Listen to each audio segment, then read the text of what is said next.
আসসালামু আলাইকুম লিসেনার্স এবং রাসেল ভাই, সবাইকে শুভেচ্ছা। সর্বপ্রথম আমাদের ঈদুল আজহার শুভেচ্ছা। যারা ভূত এফএম এর লিসেনার্স আছেন তাদেরকে তো অন্তরের অন্তঃস্থল থেকে ভালোবাসা এবং মোবারকবাদ। যারা আমার গল্প পছন্দ করেন, আমাকে পছন্দ করেন এবং যাদের ভালোবাসার কারণেই বারবার এখানে আসা হয়। রাসেল ভাই, আজকে যে ঘটনাটা আমি শেয়ার করব, আমি গত কয়েকটা এপিসোডে, টানা দুটো এপিসোডে আমি খুলনার দুটো স্টোরি শেয়ার করেছিলাম। তো আমি লাস্ট খুলনা থেকে ক্লাস নিয়ে আসলাম আর কি। তো ওখান থেকে আমি খুব ভালো ভালো দুটো স্টোরি পেয়েছি। তা আমি চিন্তা করেছি যে এবার আমি এই দুটো স্টোরি এবার এপিসোডেও আমি ইনশাল্লাহ বলার চেষ্টা করব। তো আসলে ভাই, স্টোরি দুটো কালেক্ট করার জন্য সবচেয়ে বেশি যে হেল্প করেছিল উনি হচ্ছে আমার গত দুটো স্টোরি যারা এই দুজন হেল্প করেছিল, রূপম এবং সৈকত, দুজনকে স্পেশালি থ্যাঙ্কস। আসলে ভাই, ফার্স্ট স্টোরিতে চলে যাই। সঙ্গত কারণে আমি যার সাথে ঘটনাটি ঘটেছিল তার নাম এবং স্থানটা আমি বলতে পারছি না, এই জন্য আমি আন্তরিকভাবে ক্ষমা প্রার্থী। কারণ এই নাম না প্রকাশ করার শর্তে এবং স্থানের নাম না প্রকাশ করার শর্তেই আমি এই স্টোরিটা মানে বলার অনুমতি পেয়েছি। ঘটনাটি ছিল রাসেল ভাই 2015 সালে। যে ভাইয়ের সাথে ঘটনাটি ঘটেছিল, তো উনি একদিন কোনো একটি কারণে পারিবারিক এবং একটা ব্যবসায়িক কারণে উনি এক জায়গায় যাচ্ছিলেন, মানে জায়গাটার নামও বলছি না। উনি যাচ্ছিলেন, কিন্তু হঠাৎ করে রাস্তায় মানে মোড় ঘোরার সময় উনি একটি মিনি বাস এবং একটি অটোরিকশা টাইপের একটি গাড়ির সঙ্গে মানে একটু মানে চাপার মধ্যে পড়ে যান এবং বেশ খুব মানে আহত হন উনি। ওনার মাথায় আঘাত লাগে, শরীরের বিভিন্ন মানে অংশে আঘাত লাগে এবং আঘাত লাগার পর স্থানীয় যারা ওনাকে গুরুতর আহত অবস্থায় উদ্ধার করে, তারা দ্রুত একটি রিনাউন্ড একটা হসপিটালে তাকে মানে হসপিটালাইজড করেন এবং তাকে জরুরি বিভাগে নিয়ে যান। তো জরুরি বিভাগে যিনি ডাক্তার ছিলেন, তো উনি ওনাকে পরীক্ষা নিরীক্ষা করে তাকে মৃত ঘোষণা করেন। যেহেতু একটা জায়গা থেকে ওনাকে উদ্ধার হয়েছে, ওনার সাথে অন্য কেউ ছিল না এবং ওনাকে আইডেন্টিফাই করার মতো ওই ধরনের কোনো কাগজপত্র ওনার সাথে ছিল না। এই কারণে চিন্তা করা হলো যে ওনার পরিবারকে তো খবরটা জানাতে হবে। তো যেহেতু লোকালি জিনিসটা ঘটেছে, ওনার পরিবার হয়তোবা এখানেই আশেপাশে কোনো একটা এলাকায় থাকেন আর কি, উনি হয়তোবা বাইরের কেউ নন।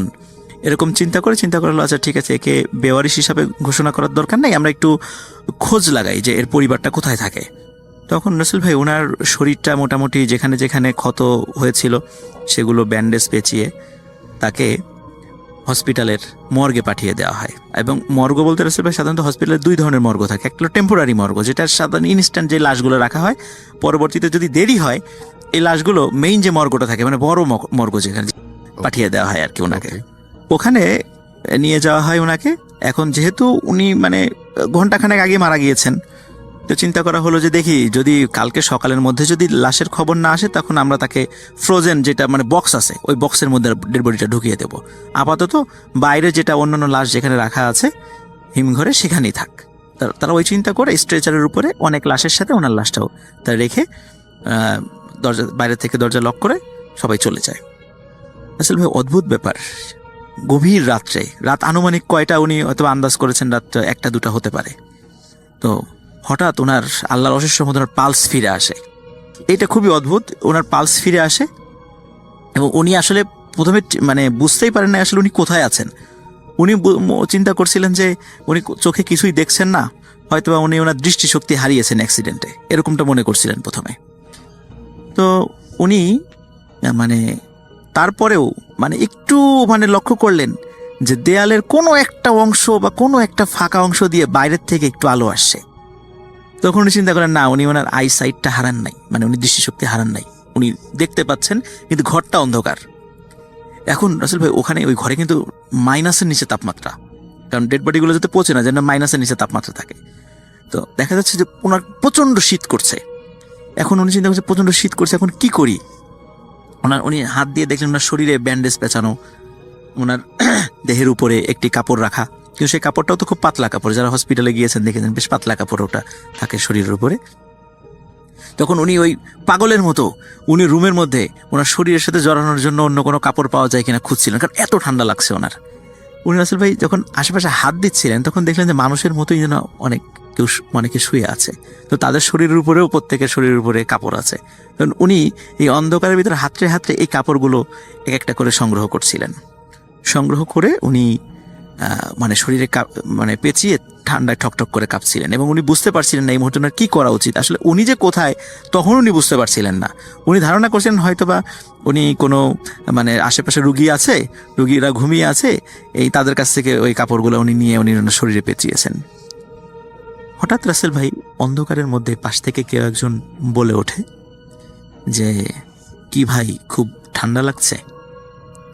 তখন উনি চমকে ওঠেন যে, হ্যাঁ খুব ঠান্ডা তো লাগছে, আপনি কে? বলে, আমি এখানকারই একজন। তো তাহলে লাইট জ্বালান, আমি তো অন্ধকারে কিছুই দেখতে পাচ্ছি না। কথা বলবেন, দাঁড়ান আমি লাইটটা জ্বালাচ্ছি। সত্যি রাসেল ভাই লাইটটা জ্বালায় একজন লোক, একজন স্বাভাবিক একজন লোক লাইটটা জ্বালায়। লাইটটা জ্বালানোর পরে উনি দেখেন যে আশেপাশে যা আছে সবাই মৃত। কেউ অ্যাক্সিডেন্টে মারা গিয়েছে, কেউ সুইসাইড করেছে, হয়তো বা পোস্টমর্টেম করার পরে রেখে দিয়েছে, সকালে হয়তো বা দেহ বুঝিয়ে দেবে, বা বেওয়ারিশ লাশ এখনো কবর দিতে পারে নাই বা পরের দিন কবর দেবে, এরকম লাশগুলো ওখানে অনেকগুলো লাশ সেখানে রাখা আছে। তো এইভাবে একের পর এক লাশের সাথে পরিচয় করিয়ে দিচ্ছে যে এই লোকটা এইভাবে মারা গিয়েছে, এই লোকটা এইভাবে মারা গিয়েছে, এইভাবে এভাবে প্রত্যেকটা লাশের সাথে পরিচয় করিয়ে দিচ্ছে। এর মধ্যে রাসেল ভাই একটা লাশ পাশে রাখা ছিল। পরে বলছে যে এই লাশটা আজকে আজকে মানে বিকালের দিকে অ্যাক্সিডেন্টে মারা গিয়েছে।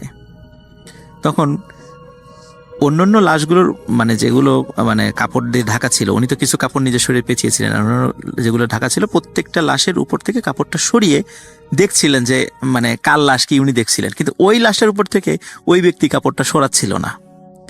তখন উনি নিজেই আগ্রহী হয়ে ওই কাপড়টা সরানোর পরে বলছে যে দেখে যে লাশটি শোয়ানো এটা আসলে ওনারই লাশ। তো এটা দেখে উনি এতটা ভয় পান যে উনি আর ওনার সেন্স রাখতে পারেন নাই। উনি সাথে সাথে মানে মানে সেন্সলেস হয়ে পড়ে যান ওখানে। এরপরে ওনার সেন্স ফিরে আসে, তখনও অন্ধকার, মানে রুম অন্ধকার, উনি নিচে পড়ে আছেন। তো উনি কিছুটা মনে করতে পারছিলেন যে একটু আগে কি ঘটনা ঘটছে, এবং উনি ফিল করছিলেন আশেপাশ থেকে কেউ ওনার শরীরে হাত দিচ্ছে অন্ধকারের মধ্যে, এবং প্রচন্ড ভয় পাচ্ছিলেন, প্রচন্ড চিৎকার করতে পারছিলেন না। এর পেছনে কারণ হলো আসলে মাইনাসের নিচে তাপমাত্রা। সাধারণত আমরা দেখি শীতকালে অনেক মানে যখন বাইরে প্রচন্ড শীতের মানে আমরা ঘরে ঢুকি বাইরের প্রচন্ড ঠান্ডা থেকে, অনেক সময় দেখা যায় আমরা কথাগুলো, মুখের কথাগুলো জড়িয়ে যাচ্ছে, ঠিক ভালো করে উচ্চারণ করতে পারি না। উনি সারা রাত ওই ঠান্ডার মধ্যে থাকার কারণে উনি ওই কথাগুলো জড়িয়ে যাচ্ছিলেন। উনি মানে যারা বোবা আর কি, তারা যেভাবে শব্দ আ করে শব্দ করে, উনি ঠিক ওইভাবে শব্দ করতে পারছেন, মানে উনি আর কথা বলতে পারছিলেন না। আর ওই অন্ধকারের মধ্যে কেউ ওনার শরীরে হাত দিচ্ছিল, কেউ মাথায় হাত দিচ্ছে, উনি ফিল করছিলেন যে আমার শরীরে হাত দিচ্ছে কেউ। তো উনি চিৎকার করার চেষ্টা করছিলেন, কিন্তু চিৎকার করেও চেষ্টা করতে উনি আবার সেন্সলেস হয়েছেন। পরে যখন রাসেল ভাই সকালের দিকে ওই যে যিনি ডোম, যে মেইন যে ডোম, উনি আসেন ওই দরজাটা খুলে ভিতরে ঢুকবে আর কি। তো যখনই দরজাটা খুলে মানে ভিতরে ঢুকেছে ওই ডোমটা, তখন ওই আলো যখন ওনার চোখে পড়েছে, আবার ওনার সেন্স ফিরে আসছে। উনি আলো আসার সাথে সাথে উনি দৌড়িয়ে ওই ডোমের কাছে যাওয়ার চেষ্টা করেছে, এবং উনি যে কি ভয় পেয়েছেন সেটা বলার চেষ্টা করছিল আর কি। কিন্তু রাসেল ভাই সমস্যা হলো ওই ডোমটা হঠাৎ করে এই দৃশ্য দেখে, কারণ ওই ডোমের বয়সও ছিল প্রায় 60 বছর, উনি তো এইরকম দৃশ্য কখনো দেখেন নাই যে দরজা খুলে এরকম লাশ, এই যে মানে সাদা পরা এরকম ব্যান্ডেজ পরা কোনো লাশ ওনার দিকে চলে আসতেছে এবং চিৎকার করতে করতে। এই দৃশ্য দেখে উনিও মারাত্মক ভয় পান। উনি কোনো মতে দরজাটা লাগিয়ে আবার দৌড় দিয়ে হসপিটালে মানে ডাক্তারের কাছে চলে যান যে আমি এই দৃশ্য দেখেছি। ডাক্তারটা বলে, তুমি মনে হয় মানে আজকে মনে হয় দিনের বেলা একটু বেশি খেয়ে ফেলছো, কারণ আমরা তো জানি ডোমরা সাধারণত লাশ কাটার সময় একটু ড্রাঙ্ক হয়ে নেন আর কি, এটা আমরা সবাই জানি। তো ওরা সবাই ভৎসনা করে ডাক্তাররা যে দিনের বেলায় এগুলো খাওয়া বাদ দাও। তখন বলে, না আমি সত্যি কথা কিছুই খাই নাই, আমি সত্যি এই জিনিসটা দেখেছি। তখন ডাক্তাররা যখন অনুনয় বিনয় করে, ডাক্তার বলে আচ্ছা ঠিক আছে চলো আমরাও দেখবো। তখন এক দুইজন ডাক্তার যায়, সত্যি দরজা খোলার পরে যখন আবার দরজা খুলেছে, তখন ওই ভাই আবার ওনাদের দিকে চলে আসছে যে আমাকে বাঁচান, এটা বলার চেষ্টা করছে, কিন্তু বলতে পারছে না। ওনার তো মানে ওই ঠান্ডার কারণে উনি কথা বলতে পারছিলেন না। ডাক্তাররা ওটা দেখে মারাত্মক ভয় পান। ভয় পাওয়ার পর তখন ওনারা আবার দরজা লক করে চলে যায়। ওনারা আবার অন্যদেরকে বলে যে এই ঘটনা। তখন অনেক লোকের উপস্থিতি সেখানে আসে, সবার উপস্থিতিতে দরজা খোলা হয়। দরজা খুলে দেখা যায় না, আসলে সত্যি উনি জীবিত। উনি জীবিত আছেন। পরে ওনাকে ওখান থেকে উদ্ধার করা হয়, কিন্তু যেহেতু রাসেল ভাই একজন জীবিত মানুষকে, যাই হোক ভুল হোক যে কারণেই হোক, অজ্ঞতাবশত হোক বা জ্ঞানের অভাবে হোক, ওনাকে তো ডেথ সার্টিফিকেট দিয়ে ফেলেছিলেন। তো এটা তো একটা ক্রিমিনাল অফেন্স হতো বটে। যাই হোক, হসপিটাল কর্তৃপক্ষ ওনার পরিবারের কাছে ক্ষমা চান, ডাক্তারও ক্ষমা চান, উনি সেটা ক্ষমা করে দেন যে বেঁচে ফিরছে। পুরো পরিবার বলে যে বেঁচে গেছে, এটাই শুকরিয়া, আলহামদুলিল্লাহ। তো উনি যদি সত্যি ওনার তো পোস্টমর্টেম করাটা বাকি ছিল, এই কারণে রাসেল ভাই ওই দিন মানে বিশেষ একটা অকেশন ছিল। এখন ডাক্তাররা রাতের বেলা চলে গেছিল বাসায়, বলছে যে এটা পোস্টমর্টেম পরে করব, সকালে করব। তা না হলে ওনাদেরকে যদি ওই অবস্থায় পোস্টমর্টেম করা হতো তাহলে উনি জীবিত থাকতেন না। পরিবার বলে যেহেতু উনি জীবিত আছেন, আমাদের আর কোনো দাবি নেই, আলহামদুলিল্লাহ উনি জীবিত আছেন, এটাই আমাদের কাছে শুকরিয়া, আমরা এটা নিয়ে আর কোনো কথা বলবো না। তো এরপর রাসেল ভাই উনি এখন কিন্তু দিব্যি স্বাভাবিক মানুষ, বেঁচে আছেন। আমি মানে গিয়েছিলাম সেখানে, আমি নিজে দেখে আসছি। কিন্তু রাসেল ভাই ওই হসপিটাল এবং ওনার নাম বেশ কয়েকটা জিনিস না প্রকাশ করার শর্তে, কারণ যেহেতু উনি হসপিটালের সাথে একটা মিউচুয়াল করে ফেলেছেন, উনি রাজি হয়েছেন, সেটা উনি চাচ্ছিলেন না যে ওই হসপিটালের নাম বা ডাক্তার বা এই সমস্ত বিষয় জানাজানি হোক। কারণ যেহেতু উনি বলে ফেলেছেন উনি বেঁচে আছেন, এটাই শুকরিয়া, উনি এগুলা নিয়ে বেশি একটা কথা বলতেও রাজি না। তো এটাই ছিল রাসেল ভাই আমার ফার্স্ট স্টোরি।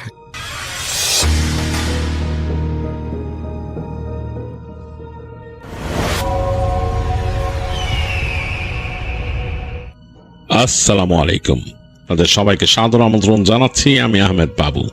কেমন আছেন আপনারা? আশা করি সবাই ভালো আছেন। আমি আল্লাহর রহমতে ভালো আছি, আলহামদুলিল্লাহ। আপনাদের সবাইকে সাদর আমন্ত্রণ জানাচ্ছি। আমি আহমেদ বাবু। আশা করি সবাই ভালো আছেন। আমি আল্লাহর রহমতে ভালো আছি, আলহামদুলিল্লাহ। যে ঘটনাটি আমাদের সাথে শেয়ার করছেন মনিরুজ্জামান সুমন, রাঙামাটি, বাংলাদেশ থেকে। সুমন তার নিজের সাথে ঘটে যাওয়া একটি ঘটনা, মানে তার নিজস্ব একটা এক্সপিডিশনের ঘটনা তিনি শেয়ার করেছেন, যেটা তিনি অ্যাকচুয়ালি এক্সপিরিয়েন্স করেছিলেন পার্বত্য জেলার কোনো একটি জায়গায়। কৈশোর থেকেই সুমন বেশ অ্যাডভেঞ্চার প্রিয় ছিল, মানে সে স্কুল লাইফ থেকেই এই অ্যাডভেঞ্চার এবং এই প্যারানর্মাল বিষয় নিয়ে বেশ আগ্রহ বোধ করতো। আর তার সাথে যেসব বন্ধু বান্ধব আড্ডা দিত, যারা বসতো, তারাও তার সাথে এগুলো নিয়ে গল্প করতো। মানে মানুষের ইন্টারেস্ট অনুযায়ী তার বন্ধুত্ব গড়ে ওঠে, সুমনেরও তাই হয়েছিল। তো যাই হোক, যখন বড় হয়ে যায়, কলেজে পড়ে, তখনও একই রকম অবস্থা। আজ থেকে প্রায় বছর 3 আগে, তখন সুমন মোটামুটি বেশ পরিণত যুবক, এবং সে একটা আড্ডায় গিয়েছে সন্ধ্যার সময়। তো সেখানে তাদের এক পাহাড়ি বন্ধু চায়ের আড্ডায় বসে তাকে গল্প বলে, মানে এই প্যারানর্মাল ব্যাপারে গল্প হচ্ছিল। তো তখন এই গল্পের মাঝে এক জাদুকরের প্রসঙ্গ চলে আসে, এবং এই জাদুকর নিয়ে বিভিন্ন কথা বলে আর কি, সে ঘটনা সম্পৃক্ত। তো এই ঘটনায় সেই জাদুকরের যে রোল, সেটা শুনে বা ঘটনার যে প্রবাহ, এটা শুনে সুমন আর তার 2 বন্ধু বেশ ইন্টারেস্টেড হয়। তারা বেশ মানে কৌতূহলী বোধ করে যে জাদুকরের ব্যাপারটা নিয়ে, এবং জাদুকরকে খুব মিস্টিরিয়াস মনে হয় তাদের। তো তারা জিজ্ঞেস করে সে পাহাড়ি বন্ধুকে যে তারপর শেষমেশ কি করলো জাদুকর, মানে ওখানকার যে জাদুকর বা তান্ত্রিক ছিল সে কি করলো। বলে সে তারপর পাহাড়ের অমুক জায়গায় সে ওখানে ঘর করে, আর সে সাধারণত আসতো না এদিকে, কারণ তার ওই জায়গায় থাকাই প্রিয় ছিল, তার সাধনা করতে। এবং ওই পাহাড়ের পাশ দিয়ে কেউ যেত না, সবাই এড়ায় চলতো, ভয় পেত ওই জায়গাটা, গেলেই উল্টা পাল্টা জিনিস দেখতো। তো এরকম আর কি। তো একবার সেই পাহাড়ি বন্ধু ওটার কাছাকাছি গেছিল, তখন নাকি সে দেখছে মনে হয় নীল রঙের শরীরে একজন মানুষ গাছের ফাঁক থেকে তার দিকে তাকায় আছে। তো শরীরের রংটা এরকম কালচে নীল, দেখে খুব ভয় পেয়েছিল সে পাহাড়ি বন্ধু, সে দৌড় দিয়ে চলে আসছে। তো সুমন বলে, আরে এটা তো জোস একটা জায়গা, এই জায়গায় তো যাওয়া যায়, আমরা গিয়ে তো এখানে একটু ঘুরে আসতে পারি। তো সে পাহাড়ি বন্ধু বলে, না না, ওদিকে যাওয়ার কোনো দরকার নেই, এটা কোনো ব্যাপার না, ওই জায়গায় এরকম অনেক ব্যাপার স্যাপার আছে, ওইসব জায়গায় যাওয়ার কোনো প্রয়োজন নেই। তো সুমন ওই পাহাড়ি বন্ধুকে খুব খোঁচাইতে থাকে, বলে যে তুই কবে যাবি, তোদের বাড়ি কবে যাবি, তো এরকম কথা বলতে থাকে। তো বন্ধু তাদেরকে অ্যাভয়েড করে। তো যাই হোক, এরকম কয়েকদিন ঘোরাঘুরির পর সুমন কিন্তু মাঝে মাঝেই তার বন্ধুকে পেলেই এরকম খোঁচাইতো। একবার বন্ধু বলে যে আমি যাচ্ছি, মানে এরকম, মানে 2 দিনের মধ্যেই তার যাওয়ার সময় তাদের বাড়ি। এটা পার্বত্য জেলার আরেক জায়গায়, সুমনদের যেই জায়গা সেখানে আরেক জায়গা। তো সুমন কিন্তু অলরেডি এর মাঝেই প্ল্যান করছিল যে সে ঘুরতে যাবে কোথাও একটা, মানে অ্যাডভেঞ্চারে, মানে ওখানে গিয়ে ক্যাম্পিং করবে, যেটা করে পাহাড়ে মানুষ, নির্জন পাহাড়ে গিয়ে ক্যাম্পিং করে, এরকম ইচ্ছা আছে। তো বন্ধু যেহেতু তাদের বাড়িতে যাবে আর এরকম একটা জায়গার কথা শুনছে, সুমন বন্ধুকে বলে, দোস্ত আমরা যাবো, আমাদেরকে নিয়ে চল। তো বন্ধু বললো হ্যাঁ যাবি, আমাদের বাড়ি যাবি, আমাদের ওখানে যাবি, ঘুরবি ওখানে। বলে যে না আমি ওই জায়গায় যাবো। বন্ধু বলে না ওই জায়গায় গেলে তো তোরা আমি নিতে পারবো না। তো সে অনেক ধরে, তো বন্ধুকে বলে আচ্ছা ঠিক আছে তোর যাওয়া লাগবে না, তুই আমার বলে দিবি আমি যাবো। সে আর তার সাথে আরো 2টা বন্ধুর কথা সে বলে যে তারা যাবে। তো যাই হোক বন্ধু তাদেরকে নির্দিষ্ট দিন দেয়। তো সুমনও তার অন্য বন্ধুদেরকে ম্যানেজ করে, তারাও বেশ ইন্টারেস্টেড, তাই এইসব ব্যাপারে বেশ আগ্রহী তারা। তো এরকম করে তারা সুমন আর তার 3 বন্ধু আর সেই পাহাড়ি বন্ধু তারা রওনা দেয় সেখানে। তো দিনের বেলা একটা সময় এসে তারা পৌঁছায়, খুব সকালে রওনা দিছিল তারা ওখান থেকে, এবং সেখান থেকে রওনা দিয়ে তারা মোটামুটি 11টা-12টার দিকে চলে আসে তার বন্ধুদের যেই গ্রাম সেখানে। তো ওখানে এসে একটা দোকানে তারা বসে। তো এটা একটা ছোট্ট দোকান, চা এবং টুকিটাকি জিনিস বিক্রি হয়, বাঁশের বেঞ্চি পাতা, পাশে একটা বড় আমের গাছ, এবং খুব ঠান্ডা ঠান্ডা পরিবেশ। তো এখানে বসে সবাই ওরা গল্প করতেছে। তো বন্ধু বললো যে তোরা এখানেই বসবি নাকি, আমি আমার বাসায় খাবার দাবার আয়োজন করি, এখানে চল। তো তারা বলতেছে না পাহাড়ি বন্ধুরা, না দোস্ত আজকে ওখানে না, আমরা যেহেতু ঘুরতে আসছি ঘুরতে যাবো, তুইও চলবি আমাদের সাথে। তো বন্ধু বলে যে না আমি তোদেরকে বলছি তোদের ওইসব জিনিস আমি যাবো না। মানে আরে তুই আমাদের সাথে চল না, আমরা তো এক জায়গায় থাকবো না, আমরা এইরকম এরকম জায়গায় যাবো। তো পাহাড়ি বন্ধু লাস্টে অগত্যা রাজি হয়, বলে আচ্ছা চল, তবু আমি বাসায় দেখা করে আসি। তো তাদেরকে বসায় রেখে তার বন্ধু চলে যায় তাদের বাসায়। অনেকক্ষণ পর আসে, সে মোটামুটি তৈরি হয়ে আসছে। তো বলে যে তোরা শিওর যে আমাদের বাসায় খাওয়া দাওয়া করবি না? বলে না আজকে চল, আমরা যাওয়ার পথে তোদের বাসায় থামবো। তো এই বলে রওনা দেয়। তো তার বন্ধুর সাথে তারা চলতে থাকে এবং বিভিন্ন কথা বলতে বলতে মজা করতে করতে, এবং তার বন্ধুর যে পরিচিত রাস্তাঘাট তাদের এলাকা সেগুলো থেকে একসময় বের হয়ে চলতে চলতে পাহাড়ি পথে তারা চলে আসে। এবং এই পথ আস্তে আস্তে চলতে চলতে উঁচু নিচু হয়ে এক সময় তার বন্ধু বলে যে এখান থেকে আমাদের নেমে যেতে হবে, একদম মানে ওই পাহাড়ি যে পায়ে চলা পথ পাহাড়ের উপর দিয়ে, ওইটার উপর দিয়ে যেতে হবে, এবং তোরা অমুক জায়গায়, তার বন্ধু বলে যে অমুক জায়গায় যে তোরা ক্যাম্পিং করবি, ওখানে থাকবো, আমিও থাকবো, আর তারপর আমরা চলে আসবো সবাই। তো বন্ধু বলে যে না, সুমন বলছে না ওইখান থেকে চলে আসবো কেন, তুই না ওই যে বলছিস ওই যে জাদুঘরের বাসা আছে, বাড়ি আছে ওখানে। বলে আরে ওইদিকে যাওয়া যাবে না বলছি না। বলে যে না না আগে চল আমরা যাই। তো বন্ধুরা এদের টানাটানি করতে করতে, এদের বন্ধুত্বের যে সম্পর্ক আর কি, সে বন্ধু গাইগুই করতেছে। তেরকম করে চলতে চলতে তা পাহাড়ির পথ ধরে পাহাড়ের উপর দিয়ে কোল ঘেসে ঘেসে যাচ্ছে, এবং একদম অন্যরকম লাগতেছে। সাথে তাদের সেই ক্যাম্পিং জিনিসপত্র এগুলো নিয়ে চলতে চলতে এক সময় একেবারে পড়ন্ত বিকেলে তার সেই পাহাড়ি বন্ধুর যে স্পটটা দেখাইছিল যেখানে ক্যাম্প করবে ওই জায়গায় আসে। বেশ নিরিবিলি ওই জায়গায়, পাহাড়টা একটা ছোট্ট টিলার মতো উঠে গেছে উপরে, এবং বেশ খোলা আশেপাশে, কিছু গাছগাছালি আছে, ঝোপ ঝাড় আছে ওইখানে। তো বলতেছে যে এইখানেই ক্যাম্পিং করতে পারবো, কারণ এই জায়গাটা দেখ মোটামুটি একটু সমান। তো ওইখানেই তারা তাঁবু কাটায় ফেলে, মোটামুটি বেশ বড় একটা তাঁবু, 5 জন থাকার মতো, বেশ ভালো স্পেশাল একটা তাঁবু ছিল তাদের। তো সেটা খাটায় সেখানে তারা সামনে এই আগুন জ্বালানোর জন্য ব্যবস্থা করে, এবং খুব আড্ডাবাজি হচ্ছে। তখন কিন্তু একেবারে পড়ন্ত বিকেল, এই সময় কাঠ পুড়তেছে, কটকট করে শব্দ হচ্ছে, আর গল্প করতেছে তারা টুকিটাকি যা যা শুকনা খাবার নিয়ে আসছিল, নুডলস আর অন্যান্য জিনিসপত্র যেগুলো সেখানে বানায় খাবে, সেগুলো নিয়ে গল্প করতেছে। আর এক বন্ধু তাদের মধ্যে লেগে গেছে রান্না করতে। তো এই সময় সুমন তার পাহাড়ি বন্ধুকে দেখতেছে যে সে একটা কর্নারে গিয়ে, টেলার একটা কর্নারে গিয়ে তাকায় আছে। ওই সময় সূর্য ডুবে যাচ্ছে, এরকম একটা অবস্থা। তো সে হেঁটে গিয়ে দেখলো যে তার পাহাড়ি বন্ধু দূরের দিকে তাকায় আছে, যেখানে সূর্য অস্ত যাচ্ছে। তো ওই পাশে অনেক পাহাড় আছে, এরকম উঁচু নিচু অনেক পাহাড়। তো একটা জায়গায় সূর্যের আলো পড়ে বেশ ঝকমক করতেছে, মনে হচ্ছে চকচক করতেছে জায়গাটা। ওই পাশের অংশটা মনে হচ্ছে বেশ একটু কাটা, পাহাড়টার ওই অংশটা। তো সুমন জিজ্ঞেস করলো তার বন্ধুরে যে জায়গাটা তো অনেক সুন্দর রে, সূর্য ডুবতেছে, অন্যরকম লাগতেছে। তার বন্ধু বলে হ্যাঁ ওই জায়গায় ইসের পাহাড়, ওই তান্ত্রিকের পাহাড় ওইখানেই কিন্তু। তো শুনে কেমন জানি লাগে সুমনের কাছে, বেশ ইন্টারেস্ট লাগে জায়গাটার, মানে এমন সন্ধ্যার আলোতে এমন লাগতেছে, দেখেই মনে হইতেছে রহস্যময়। তো সে তখন ওই পাহাড়ি বন্ধুরে বলে যে ওখানে যাবো কিন্তু। তো বলে না না না যাওয়া যাবে না, খবরদার এগুলা বলিস না, আমরা এখানে ক্যাম্প করতেছি, এখানে বেশি হইলে কালকে একবার থাকবো আমরা, আর সামনে যে একটা ক্যাম্পে, তারপর চলে যাবো আমরা, ওদিকে আমরা যাবো না। তো তার বন্ধুর এই কথা শুনে সুমন আর কিছু বলে না, বলে আয়, টেনে নিয়ে আসে বন্ধুকে। তো আনার পর তারা রাতের বেলা বসে এখানে খাওয়া দাওয়া করে, গল্প গুজব করতে, দুষ্টুমি করতেছে। তাদের এই ওই ব্যাপারটা তারা ভুলে গেছে। তো এক সময় তারা যখন ঘুমাতে গেছে, সবাই মিলে ঢুকছে তাঁবুতে, সবকিছু গুছায় তাদের জিনিসপত্র সবকিছু সুন্দর করে রেখে তাঁবুটাকে লক করে ঘুমাইছে, ঘুমাই গেছে। মানে গল্প করতে করতে একসঙ্গে ঘুমাই গেছে, কারণ তাঁবুর ভিতর অন্ধকার, আর পাহাড় তো এমনি অন্ধকার হয়ে যায় রাতের বেলা, সেখানে খুব একটা আলো নাই, চাঁদের আলো পড়লেও যতটুকু দেখা যায়, মানে বেশ অন্ধকার আর কি। তো ঘুমাই গেছে। তো অনেক রাতের বেলা ঘুম ভাঙছে সুমনের। সুমন শুনতেছে মনে হচ্ছে বাতাস বইতেছে অনেক, সমস্ত বাতাস, মনে হচ্ছে তাদের তাঁবুটা কাত হয়ে যাচ্ছে মাঝে মাঝে বাতাসে, এত জোরে জোরে বাতাস বইতেছে। সে একটু অবাক হলো, মানে সেও তো পাহাড়ি এলাকায় থাকে, কিন্তু এরকম বাতাস, সে চিন্তা করলো যে হয়তো এই এলাকায় এরকম বাতাস হইতেই পারে। তার কাছে মনে হচ্ছে সমস্ত করে বাতাস বইতেছে, সমস্ত করে বাতাস বইতেছে। তো এর মধ্যে সুমন একটু অন্যরকম ফিল করলো, যে মনে হলো যে জিনিসটা স্বাভাবিক না, মানে এরকম কাত হয়ে যেতেছে কি ঝড় হচ্ছে নাকি, এ তো ঝড়ের সিজনও না তখন, মানে সেপ্টেম্বর মাসের সময় সাধারণত ঝড় আসে না, আর পাহাড়ের উপর এইভাবে হয় না। তো সে আস্তে করে একটু এদিক ওদিক চাইলো, তাকায়, তো স্লিপিং ব্যাগের মধ্যে আছে, যে বুঝতে পারছে বন্ধুরা ঘুমাচ্ছে বেঘরে, সবাই ঘুমাচ্ছে। তো সুমন আস্তে করে সেই তার স্লিপিং ব্যাগ থেকে বের হয়ে আস্তে আস্তে মানে উঠে গিয়েছে, তার তাঁবুর চেন মানে জিপারটা নামায় দেয় আর কি, নামাই দিয়ে বাইরের দিকে তাকায়। তো বাইরে সে অবাক হয়ে দেখতেছে যে বাতাস তাদের এখানে নাই, মানে একদম মানে অন্যান্য যে টুকিটাকি পাতাগুলো স্বাভাবিক, কিন্তু তাদের তাঁবুটা কিন্তু এখনো মনে হচ্ছে বাতাসে উড়ে যাবে এখান থেকে, এরকম একটা অবস্থা। তো সুমন মানে কেমন যেন একটু অবাক হয়ে গেল, তার কাছে ব্যাপারটা ভৌতিক মনে হলো। আর রাতের বেলা যে আলো আধারি, এটা তার কাছে আরো ভয়ঙ্কর লাগতেছে, কেননা গাছের যে ঝোপঝাড়গুলা পাহাড়ের কাছে, সেগুলো মনে হচ্ছে কেমন যেন হালকা হালকা নড়তেছে, আর কেমন যেন মনে হচ্ছে কিছু একটা আছে ওইখানে।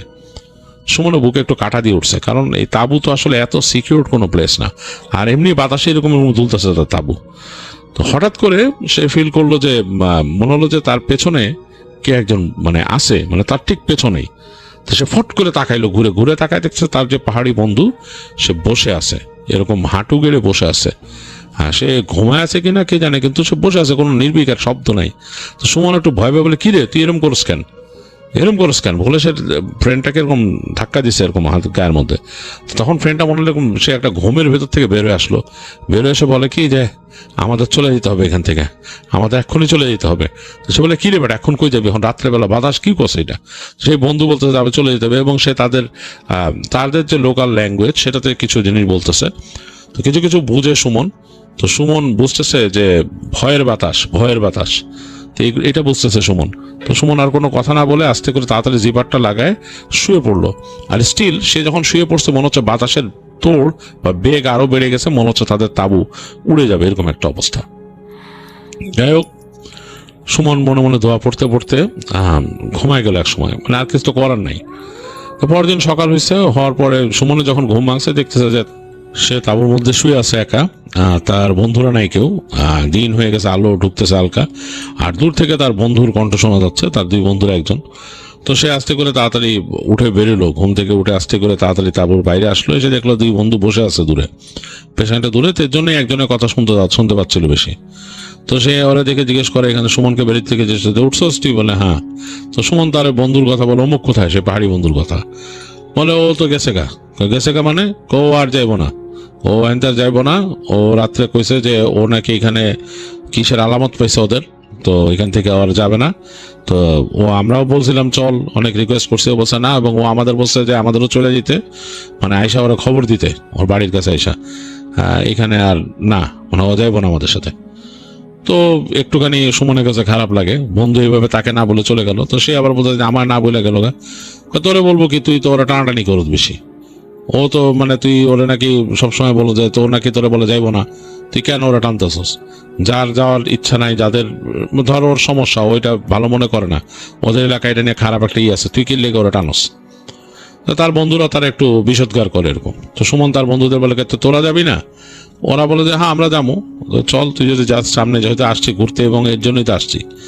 তো শুন বলে তাহলে চল সব প্যাক আপ কর, আমরা এখন আর এমনি কিছু খাবো না, বিস্কিট টিস্কিট খায় না, তো চল। তখন তারা তিনজন হালকা পাতলা ফ্রেশ হয়ে বিস্কিট দিয়ে নাস্তা করে জিনিসপত্র প্যাক করে হাঁটা ধরে আবার। তো বুঝে যে বন্ধু চলে গেছে, মানে সুমন বুঝতেছে যে বন্ধু হয়তো তার কোনো রকমের ফিল আছে, মানে কোনো রকম সে অন্যরকম ফিল করে, যেহেতু তাদের এলাকা এবং এখানে নিয়ে কথা প্রচলিত আছে। আর কালকে রাতের এই ঝড়ো বাতাসটা একটা অন্যরকম ব্যাপার ছিল, এটা নিয়ে সুমন একটু অবাক হইতেছে, এবং সুমন তার বন্ধুদেরকে বলে তোরা কি এই বাতাসটা ফিল করছিস রাত্রে, বলে না আমরা তো ঘুমাইছিলাম। বলে হ্যাঁ কালকে রাত্রে খুব অবাক কাণ্ড, এরকম বাতাস হইতেছিল, এরকম ব্যাপার সে বন্ধুদেরকে বলে। তো তার বন্ধুরাও অবাক হয় যে আসলে মানে তারা তো এটা দেখেও নাই। তা বলে যে আসলে তো আমাদের যদি এরকম কিছু দেখে থাকি আর ও যদি বলে, আমাদের তো যাওয়া ঠিক না সামনে। শোন বলে, আরে ধর এগুলো নিয়ে এত ভয় পেলে তার হবো না, আমরা যাবো ওই পাহাড়ে যাবো, আমার দেখাইছে কোথায় পাহাড়, ওখানে যাবো, ওখানে যে আমরা ওখানে থাকুম, থাকে এক রাত ক্যাম্পিং করুম, পরদিন আমরা চলে আসুন, চল। তো বলে সুমন একটা আইডিয়া করে, সুমন এখান থেকে আবার তাকায় দেখে যে কিভাবে কিভাবে গেছে যে জায়গাটা দেখাইছিল বন্ধু কালকে। তো তারা যাচ্ছে এই পাহাড় থেকে নেমে এই পাহাড়ি রাস্তা ধরে আবার যাচ্ছে, অনেক জায়গা দেখা যাচ্ছে বেশ মানে হয়ে গেছে, ডেন্সড হয়ে গেছে ঝোপঝাড়ে, সেগুলো আবার পরিষ্কার করে করে এগোতে হয়।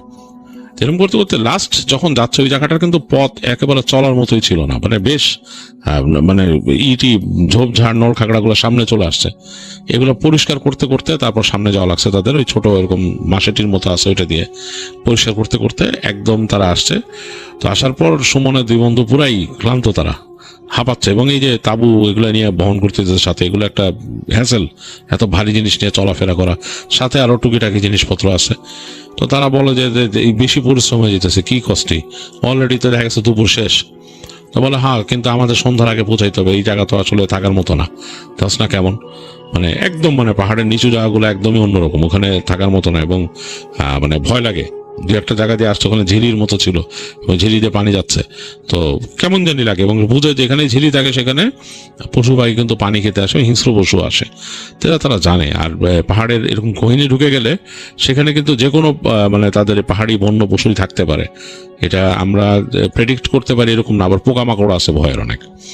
তো যাই হোক, তারা চলতে চলতে এক সময় মানে একেবারে বিকাল পড়ে গেছে, মানে অন্ধকার হয়ে আসছে, তখন সুমন আন্দাজ করে যে ওটা তো উপর থেকে দেখছিল, কিন্তু আন্দাজ করে যে এই যে সামনে পাহাড়টা ওইখানে এটাই হলো জাদুঘরের পাহাড়। আর পাহাড়টা এখান থেকে দেখতেই যেন একটু কেমন, অনেকটা মনে হয় যে একটা বড় পেয়ালা উল্টা করে রাখলে যেরকম সেরকম, খুব বেশি যে রাফ এটার শরীর সেরকম না, মনে হয় যে মসৃণ ভাবেই নামছে।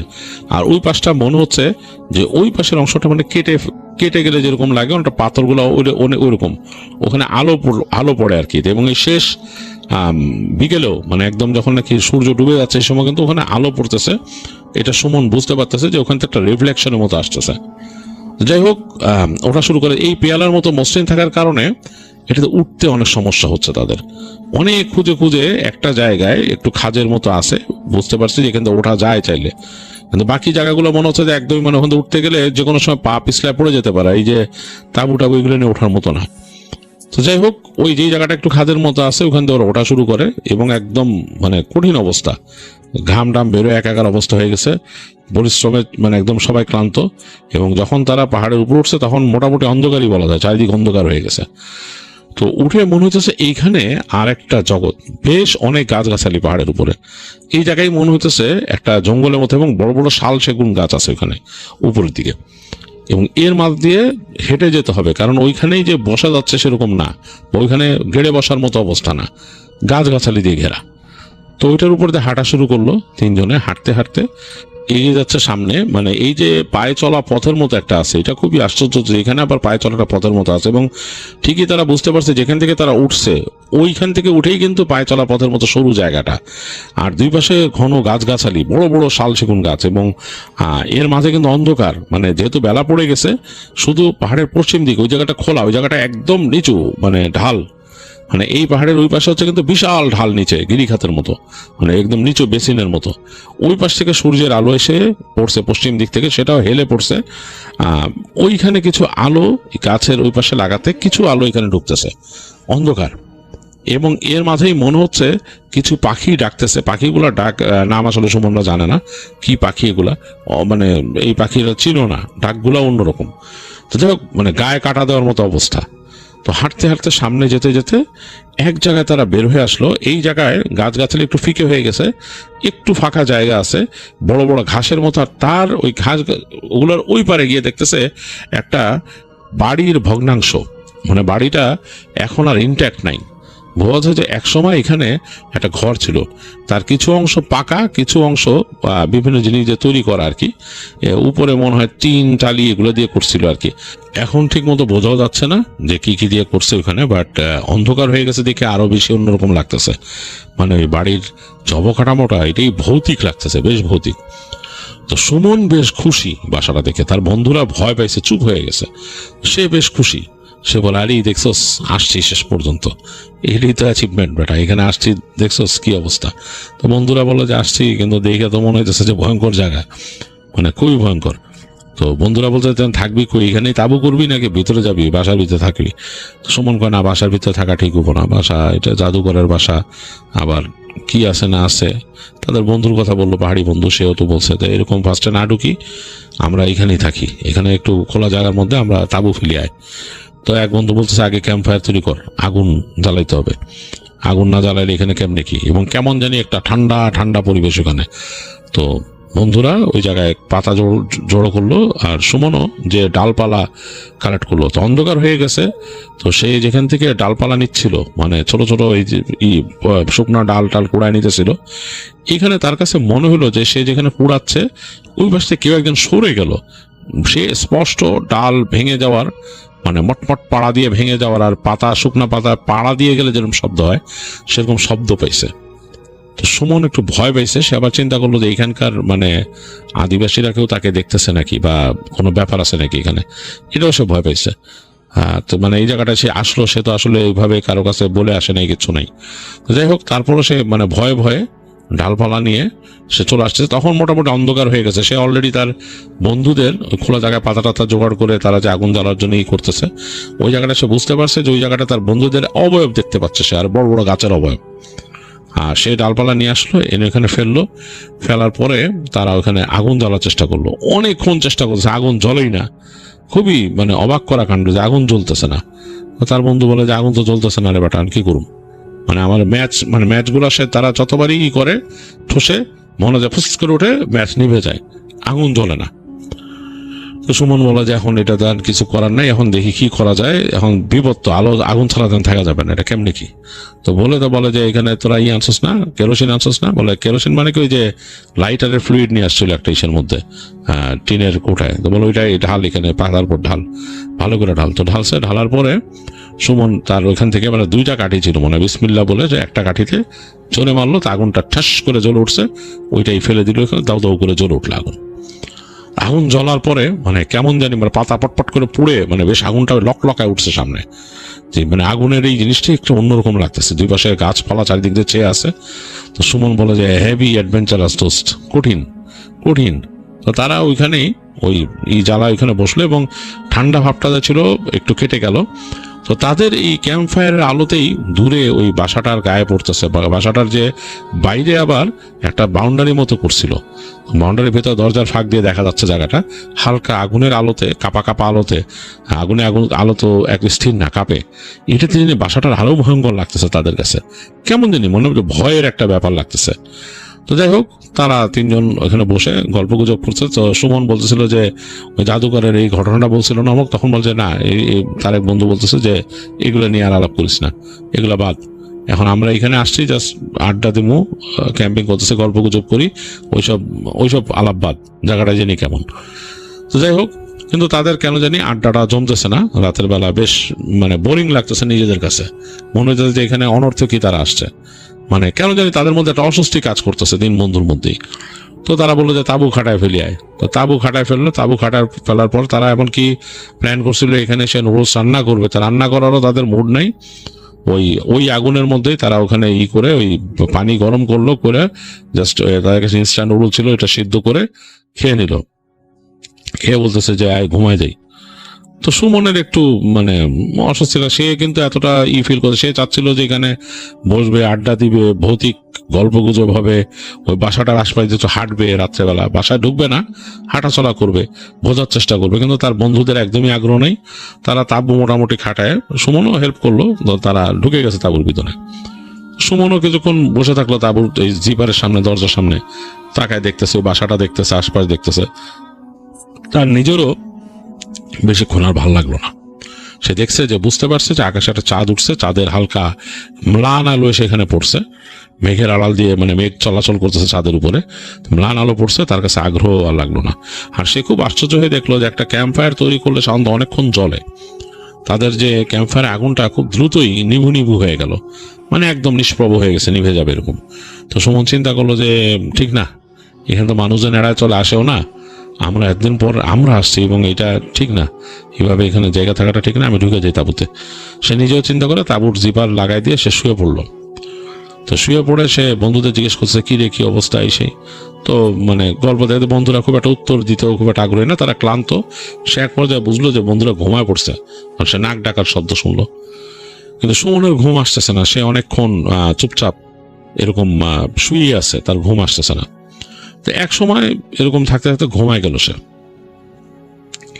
হঠাৎ তার ঘুম ভাঙলো চিৎকারে, তার ডান পাশ থেকে তার বন্ধু চিৎকার করে উঠছে। তো সুমন লাফ দিয়ে উঠছে, চিৎকারে চলে ভয় পেয়েছে খুব। তো উঠে এসে বুঝতেছে যে একেবারে অন্ধকার তাঁবুর মধ্যে, এবং তারা কিন্তু যখন ঘুমাইছিল তাদের সাথে একটা চার্জ লাইট ছিল যেটাকে একদম আলো ঘুমায় তারা রেখে দিছিল পাশে। এখন দেখতেছে যে ওই আলো বন্ধ, ঘুরঘুরটি অন্ধকার তাঁবুর ভিতরে। তো এর মধ্যে তার বন্ধু চিৎকার করছে, উফ উফ করতেছে। তো সে বলে কি হয়েছে তোর হাত? সে বলে আমার হাত। তো সুমন তাড়াতাড়ি যে মানে হাত দিয়ে থাবা দিল, তার আরেক বন্ধু উঠে গেছে, থাবা দিয়ে চার্জ লাইটটা নিয়ে তারা ওই চার্জ লাইটের লাইট জ্বালালো। দেখতেছে যে একদম ব্যাটারি পুরো ডাউন হয়ে গেছে, টিম আলোতে জ্বলতেছে ভিতরে।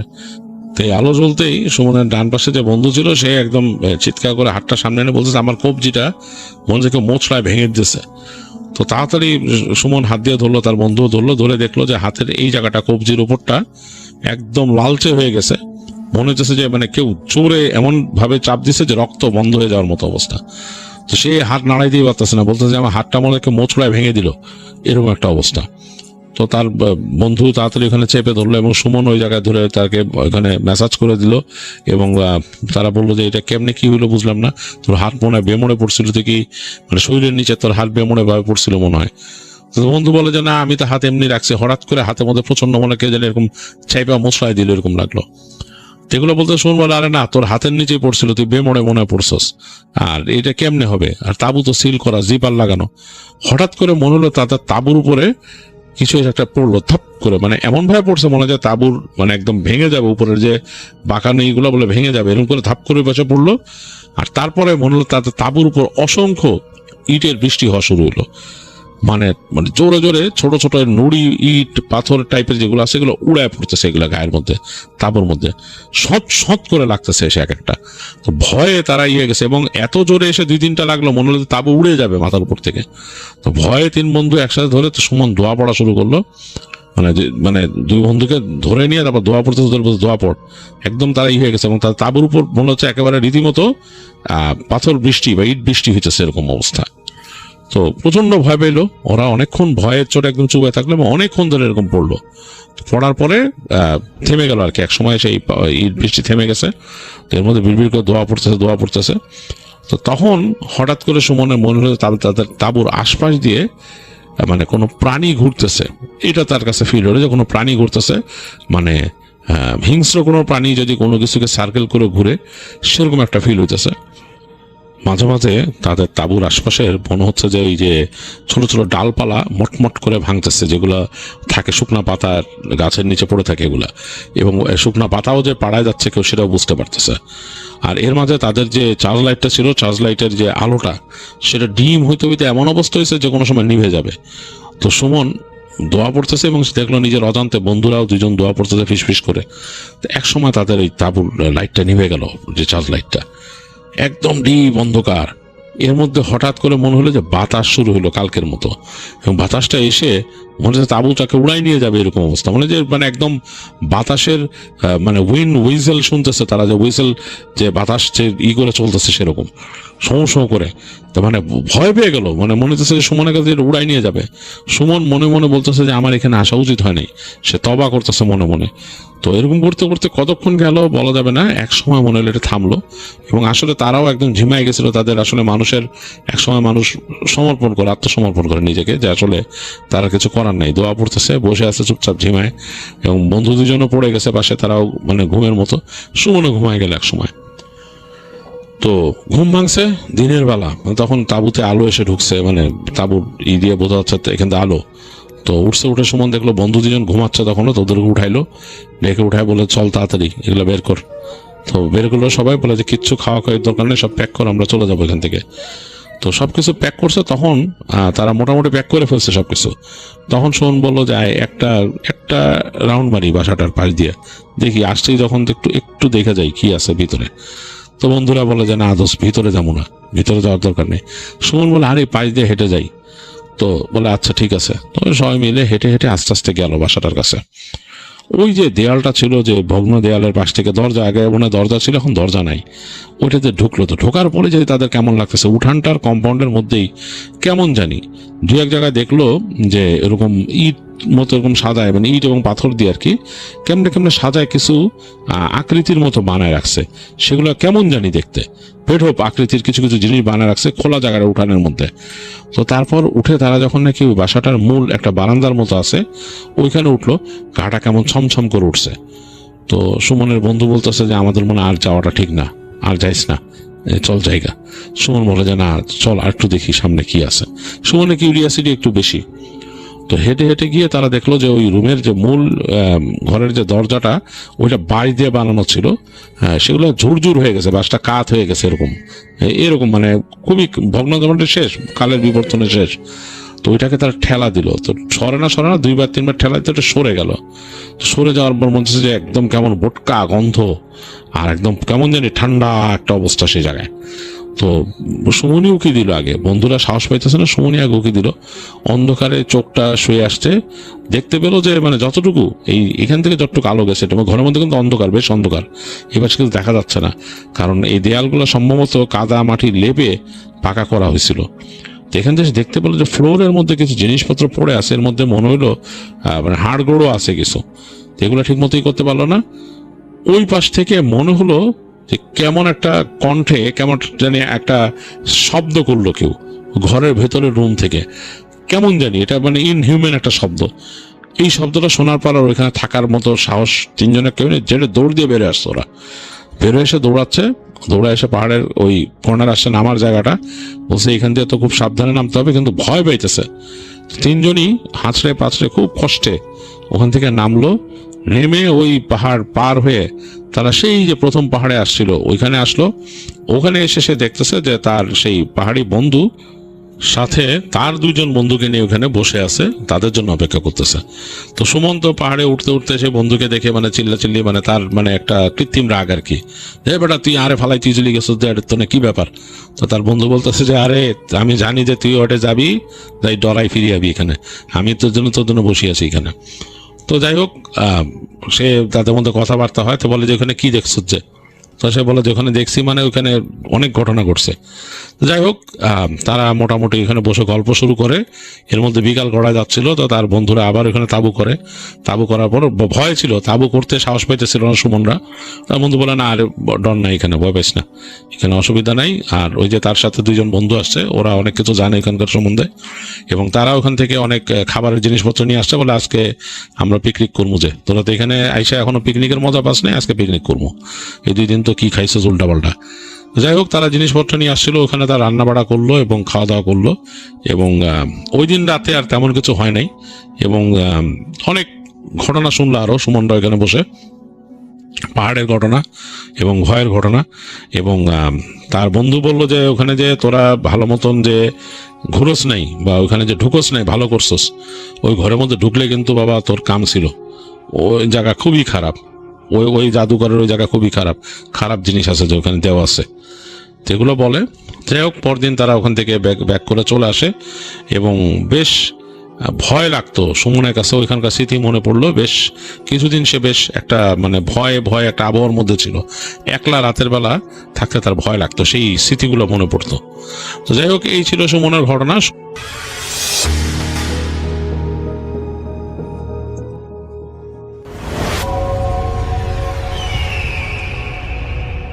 ভাই ঘটনাটা হচ্ছে শ্রীলঙ্কার ঘটনা। তো যেই ভাইয়া সঙ্গত কারণে নামটা বলছি না, উনি ইউকেতে ফ্রেন্ডস এইড নামক একটি এনজিওতে চাকরি করতেন। তো ওই সময় বিশ্বব্যাংকের ওয়ার্ল্ড ডেভেলপমেন্ট রিপোর্ট সংক্রান্ত একটা সার্ভে করার জন্য উনি 1992 সালে শ্রীলঙ্কার জাফনা দ্বীপে গিয়েছিলেন। আর জাফনা দ্বীপটা এই সম্পর্কে একটু বলে নেই রাসেল ভাই, কারণ 1976 সালে যখন এলটিটিই গঠিত হয়, তো তারপর থেকে কিন্তু 1986 সালে জাফনা দ্বীপটা এলটিটি দখল করে নেয়। তারপর থেকে কি জাফনা দ্বীপে কিন্তু বিভিন্ন ক্ষেত্রে সবসময় একটা ওই সময়ে ওইখানকার লোকজনের আসলে মানে অবস্থা জানার জন্যই আসলে ওয়ার্ল্ড ব্যাংক থেকে পাঠানো হয়েছিল আর কি। ওই সূত্রপাতে ওই সূত্র ধরে ওনারা সেখানে যান। তো যাওয়ার পর রাসেল ভাই ওখানে ওনাদেরকে একটা কাঠের একটা বাড়িতে থাকার ব্যবস্থা করা হয়। ওনারা 3 জন ছিলেন, কাঠের বাড়িতে ওনাদের থাকার ব্যবস্থা করা হয়। ওই বাড়িটার পাশে বেশ জঙ্গল টঙ্গল ছিল, জঙ্গলে মোটামুটি সাপ বানর এই জিনিসগুলো ছিল আর কি। মোটামুটি দিনের বেলাতেই তারা দেখতেন বিষয়গুলো। এখন রাসেল ভাই ওনারা যখন যে বাড়িতে ছিলেন, ওনারা প্রতিদিন কাজ করতেন এবং কাজ শেষে, তখন তো আসলে ওইভাবে ইমেইলটা চালু ছিল না ওখানে, তখন ওনারা ফ্যাক্স করতেন। প্রতিদিনের আপডেটটা প্রতিদিন ওনারা ওয়ার্ল্ড ব্যাংকের ফ্যাক্স করে জানিয়ে দিতেন যে আজকে এই পর্যন্ত আমরা তথ্য সংগ্রহ করতে পেরেছি। তো সারাদিন ক্লান্ত থাকার পর ওনারা যখন ঘুমাতে যেতেন রাসেল ভাই, তখন ওই প্রথম 1-2 দিনের পর থেকে একটা সমস্যা শুরু হয়। সেটা হচ্ছে ওনারা ঘুমাতে যাওয়ার পরে ওনারা টের পেতেন যে কিচেনে শব্দ হচ্ছে, মনে হচ্ছে যে কেউ কাজ করছে বা থালবাটি পড়ে যাচ্ছে, এরকম কিছু শব্দ। তো ওনারা যখন উঠে যেতেন তখন দেখতেন যে কিছুই না, কিছু না হলে রাসেল ভাই দেখতেন যে ওই থালবাটি আসলে পড়ে আছে, বিভিন্ন জায়গায় ছড়িয়ে ছিটে পড়ে আছে। তারপরে রাতের বেলা যেহেতু ওটা কাঠের একটা বাসা ছিল, তখন ওরা শব্দ পেতেন যে উপরে কোনো কিছু দৌড়াদৌড়ি করছে, ধূপধাপ শব্দ হচ্ছে। এখন যেহেতু পাশে জঙ্গল ছিল, তখন ওরা চিন্তা করতেন হয়তো বা রাতের বেলা বানর এসে উপদ্রব করে। এটা কারণে এই বিষয়টা নিয়ে আসলে অতটা গুরুত্ব ওনারা কখনো দেন নাই। একদিন রাসেল ভাই রাতের বেলা মানে এই ধূপধাপ শব্দটা এত বেশি, এত মানে প্রকট হয়ে গেল যে ওনারা ঘুমাতেই পারছিলেন না। তখন ওই ভাই উনি যেটা করলেন, হাতে একটা লাঠি নিয়ে উনি চিন্তা করলেন যে একটু উপরে যাই, যদি এই টাইপের কোনো জন্তু জানোয়ার থাকে ওদেরকে তাড়িয়ে দিয়ে আসি। রাসেল ভাই উপরে যান, কিন্তু উপরে গিয়ে উনি একটা ভয়ঙ্কর দৃশ্য দেখেন। উনি দেখেন যে দুটো মানুষ দৌড়াদৌড়ি করছে, কিন্তু এই দুটো মানুষের শরীরে চামড়া নেই। মানে মনে হচ্ছে একটা মানুষের শরীর থেকে যদি চামড়া ছুলে ফেলা হয়, তখন মানুষের শরীরে রক্তপেশি, তারপরে মানুষের বিভিন্ন টিস্যু যেগুলো দেখা যায় যেভাবে, এবং রক্ত ঝরতে থাকে, এইরকম দুইজন লোক দৌড়াদৌড়ি করছে। এবং হঠাৎ করে ওনার দিকে এই দুটো লোক তাকায়, তাকানোর সাথে সাথে রাসেল ভাই উনি সেন্সলেস হয়ে পড়ে যান। স্বাভাবিকভাবে এরকম ভয়ঙ্কর দৃশ্য, কারণ মানুষের মুখের উপর যদি চামড়া না থাকে, চোখগুলো তো গোল হয়ে থাকে, মানে আমাদের চোখ তো এমনিতে সুন্দর দেখায়, কিন্তু যদি চামড়া না থাকে সেটা ভয়ঙ্কর চেহারা দেখায় কালের মতো। তো উনি ওই দৃশ্য আর সহ্য করতে পারেন নাই, উনি সেন্সলেস হয়ে পড়ে যান। পরবর্তীতে উনি যখন ওনার সাথে লোকজন যখন খুঁজে পাচ্ছেন না কোথায় গেল, তখন উপরে উঠে দেখে উনি সেন্সলেস হয়ে পড়ে আছেন। তখন তাকে যখন জ্ঞান ফেরানো হয়, তখন সবাই তাকে বলে আসলে রাতের বেলা সারাদিন কাজ করেছো, হয়তোবা কোনো ওই বানর বা শিম্পাঞ্জিকেই দেখেছো, ওরকম মনে হয়েছে। এটা বলে ওনাকে আশ্বস্ত করেন আর কি। তারপর রাসেল ভাই ওনারা আবার ওনাদের কাজে মন দেন, কিন্তু প্রতি রাত্রেই নিত্য নতুন এক এক সময় এক একটা ঘটনা ওনারা মানে হচ্ছিলেন। এর ভিতরে আরেকদিন যে ঘটনাটা ঘটে রাসেল ভাই, সেটা হলো উনি শুয়েছিলেন রাতের বেলা, শোয়ার পর হঠাৎ করে মনে হচ্ছিল ওনার খাটের নিচে গড় গড় গড় গড় আওয়াজ হচ্ছে। সাধারণত উনি চিন্তা করেন হয়তো বা বিড়াল এই ধরনের গড় গড় শব্দ করে, কিন্তু রাসেল ভাই গড় গড় শব্দটার সাথে সাথে ওনার মনে হচ্ছিল খাটটা মানে ভূমিকম্পের মতো কাঁপছে, খাটটা মানে ভাইব্রেট হচ্ছে। উনি চিন্তা করলেন যে এই গড় গড় শব্দ তো হচ্ছে, কিন্তু ভাইব্রেট তো হওয়ার কথা না খাট। তখন উনি চিন্তা করেন হয়তো বা আবারও কোনো বন বিড়াল বা এই টাইপের কিছু হয়তো বা খাটের নিচে ঢুকেছে। কিন্তু উনি যখন টর্চ নিয়ে নিচে টর্চ জ্বালালেন, কিন্তু নিচে উনি কিছুই দেখতে পেলেন না। তখন উনি চিন্তা করেন তাহলে আমি এটা মানে কি শুনলাম এতক্ষণ। তারপর উনি চিন্তা করেন যে হয়তো বা চলে গেছে, পাশ দিয়ে চলে যেতেই পারে। তখন আবার উনি ঘুমানোর চেষ্টা করলেন। এবার রাসেল ভাই উনি দেখছিলেন যে একটা বিড়ালের মতো কি যেন মানে দেয়াল বেয়ে উঠে যাচ্ছে, কারণ বিড়াল তো আসলে দেয়াল বাওয়ার কথা না, কিন্তু উনি দেখছিলেন বিড়ালের মতো কিছু একটা জিনিস দেয়াল বেয়ে উঠে যাচ্ছে এবং ওই গড় গড় শব্দটা করছে, এবং চোখ দুটো লাইটের মতো জ্বলছিল। ওটা দেখে উনি খুবই ভয় পান এবং চিৎকার করে ওঠেন। পাশ থেকে যখন লোক চলে আসে, লোক এসে ওই টাইপের কিছু আর দেখে নেই, মানে ওনার সঙ্গী যারা ওই পাশে ছিলেন। এরকম নিত্য নতুন সমস্যা হতেই থাকছে। লাস্টের দিকে রাসেল ভাই যেই ঘটনাটা মানে সবচেয়ে বেশি ওনাদেরকে পীড়া দিয়েছিল, সেটা হচ্ছে একদিন রাতের বেলা ওনারা যেই মানে ঘরে ঘুমাতেন, ঘরের চিলে কোঠা প্রচণ্ড আর্তনাদ শব্দ, মনে হচ্ছে যে কোনো মানুষকে খুব প্রচণ্ড নির্যাতন করা হচ্ছে। তখন উনি আর তখন একা গেলেন না, উনি সহ সাথে ওনার পাশের রুম থেকে ওনারা সবাই শুনছিলেন সেই শব্দটা। তো ওনারা উপরে গেলেন। তখন উপরে গিয়ে রাসেল ভাই যে দৃশ্যটা দেখেন, সেটা হচ্ছে উনি দেখছেন যে দুইজন লোক অন্য দুইজন লোককে, ঠিক আমরা যেমন রাসেল ভাই কুরবানি মানে জবাই করার পরে ছাগল বা অন্য কিছু যখন উপরের দিকে ঝুলি আস্তে আস্তে চামড়াটা ছুলি, ওনারা দেখছিলেন যে দুইজন লোককে ওভাবে পা উপরের দিকে মাথা নিচের দিকে দিয়ে ঝুলিয়ে রেখেছে এবং ঝুলিয়ে রেখে জীবন্ত অবস্থায় তাদের চামড়া ছুলছে। এবং যেই দুইজন ঝুলছিল ওনাদের শরীরেও কোনো চামড়া ছিল না। তো এই দৃশ্য যখন উনি দেখলেন, দেখার পরে ওনারা ওখানে উপস্থিত কয়েকজন ছিলেন, সবাই মিলে এটা দেখেছেন। এবং দেখার পর রাসেল ভাই আসলে ওনারা ওখান থেকে চিৎকার করতে করতে নিচে নেমে আসেন। কারণ রাসেল ভাই ওটা তো একদম একটু রিমোট কর্নারে ছিল। তো দারোয়ান যেটা করতো, দারোয়ান সন্ধ্যার পরে চলে যেত এবং দারোয়ান ওদেরকে বলে দিয়েছিল যে আপনারা পারতপক্ষে খুব দরকার না হলে বাসা থেকে বের হবেন না। কিন্তু এই বাসাটা যে হন্টেড, এই বিষয়গুলো যদি ওনাদেরকে বলা হতো তাহলে ওনারা ওখানে থাকতে চাইতেন না। তো এই কারণে ওনাদেরকে ওটা বলাও হয়নি রাসেল ভাই। তো যাই হোক রাসেল ভাই, এই ঘটনাটা যখন ওনারা অবলোকন করেন, পরবর্তীতে পরের দিন বললেন যে আমরা এই বাড়িতে থাকবো না, ওনারা দ্রুত কাজটা গুছিয়ে নিয়ে আসেন। দ্রুত গুছিয়ে নিয়ে ওনারা শ্রীলঙ্কা থেকে চলে যান। কিন্তু যাওয়ার আগে ওনারা ওই জায়গা সম্পর্কে একটু জানার চেষ্টা করেন ওটা আসলে কী ছিল। তো রাসেল ভাই যেটা ওই শুরুর দিকে যেটা বলছিলাম যে ওই 1986 সালের আগের দিকে, কারণ ওই জাফনা দ্বীপটা একটু রিমোট এরিয়া এবং বিভিন্ন কারণে সেটা সংঘাতপূর্ণ জায়গা, ওখানে কিছু ডাকাত সম্প্রদায় ছিল। ডাকাতটা কী করতো, ওই নিরীহ তামিল ছেলেদেরকে ধরে নিয়ে আসতো, ধরে নিয়ে এসে ওদের দলে ভিড়ানোর চেষ্টা করতো। যদি কোনো কারণে দলের সাথে কেউ বেইমানি করতো বা ওদের কাছে প্রমাণিত হতো কেউ মিথ্যা বলেছে সর্দারের সাথে, তখন কি করতো, ওদেরকে ওই জীবন্ত অবস্থায় তাদের চামড়াটা ছুলে ফেলতো, এইভাবে তাদেরকে মৃত্যুদণ্ড দিত। তো ওই জায়গাটাতে ওই ঘরটা ছিল ডাকাতদের একটা ঘর, ওইটাই পরবর্তীতে সংস্কার করে সেটা থাকার উপযোগী করা হয়েছিল আর কি। বিভিন্ন গেস্ট আসলে সাধারণত ওইখান থেকে তাদেরকে ওখানে রাখতো। তো যেহেতু ওই ঘরটা এই কারণে হন্টেড ছিল, যার কারণে ওনারা ওখানে থাকা অবস্থায় এই ঘটনাগুলো ওনারা দেখেন। তো এটাই ছিল রাসেল ভাই আমার সেকেন্ড স্টোরি। ধন্যবাদ সবাইকে, ধন্যবাদ রাসেল ভাই, ধন্যবাদ আবার লিসেনারদেরকে। ঈদুল আজহার আবার শুভেচ্ছা।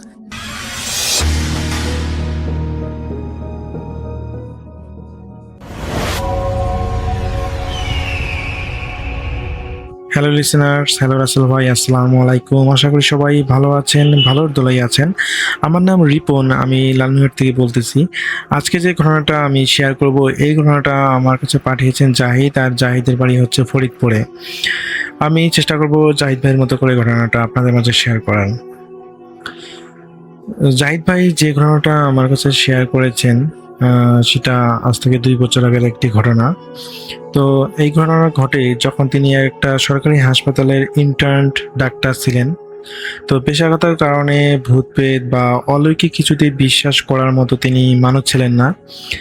অ্যানাটমি ক্লাসে মরা কাটা বা পোস্টমর্টম করা ছিল তার আসলে নিত্যদিনের একটা কাজ।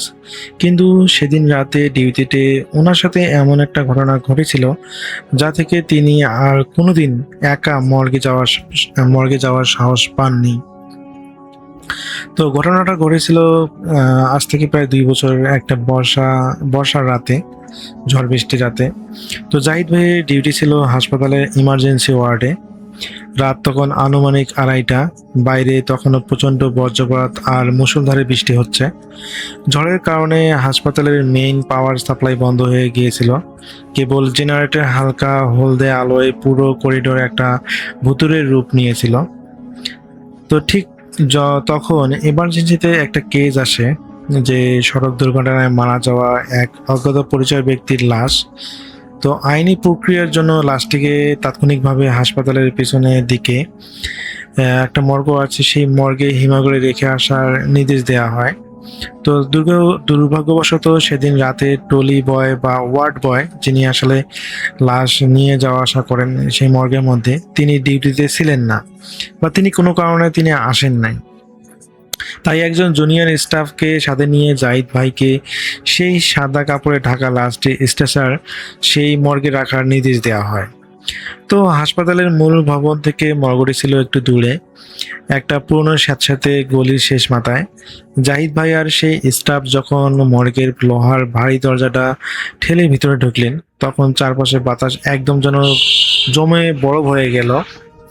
তো ফরমালিন আর পচা লাশের এক চেনা তীব্র গন্ধে ওনাদের নাকে এলো। তো তারা লাশটা নির্দিষ্ট একটা স্টিলের টেবিলের উপর রাখলেন। তো কাগজপত্রে সই করার সময় হঠাৎ জাহিদ ভাইয়ের সাথে থাকা সেই জুনিয়র স্টাফের তীব্র পেটের ব্যথা শুরু হয় এবং জাহিদ ভাইকে একা রেখে তড়িঘড়ি করে তিনি ওয়াশরুমের দিকে ছুটে যান। মর্গের সেই ঘুটঘুরে অন্ধকার আর জেনারেটর কাঁপতে থাকা আলোয় জাহিদ ভাই একা দাঁড়িয়েছিলেন সেই মর্গে। ঠিক তখনই ওনার না ও ঠিক তখনই ওনার মনে হলো যে মর্গের ভিতরে তাপমাত্রা স্বাভাবিকের চেয়ে অনেক নিচে নেমে গেছে। নর্মালি মর্গের তাপমাত্রা স্বাভাবিকের চেয়ে নেমে যায় তখনই যখন সবকিছু জানালা বা হচ্ছে যেখানে তো জানালা থাকে না, গ্লাস লাগানো থাকে, যখন গ্লাস এবং দরজাগুলো আটকিয়ে যখন এটা রাখা হয়, ফ্রিজিংয়ে রাখা হয়, সেই সময় আসলে তাপমাত্রা কমে যায়। কিন্তু তার স্পষ্ট মনে হচ্ছে যে বিদ্যুৎ নেই, তার জেনারেটর চলতেছে, আর জেনারেটর দিয়ে কিন্তু মর্গের রেফ্রিজারেটর চালানো থাকে না। তো সেই অনুযায়ী এখানে তো তাপমাত্রা এরকম নিচে নেমে যাওয়ার কোনো প্রশ্নই আসে না। তো জাহিদ ভাই লক্ষ্য করতেছেন যে যেন তাপমাত্রা স্বাভাবিকের চেয়ে অনেক নেমে গেছে, যেন ওনার নিজের নিঃশ্বাসের বাতাসও যেন ধোয়া হয়ে বের হচ্ছে।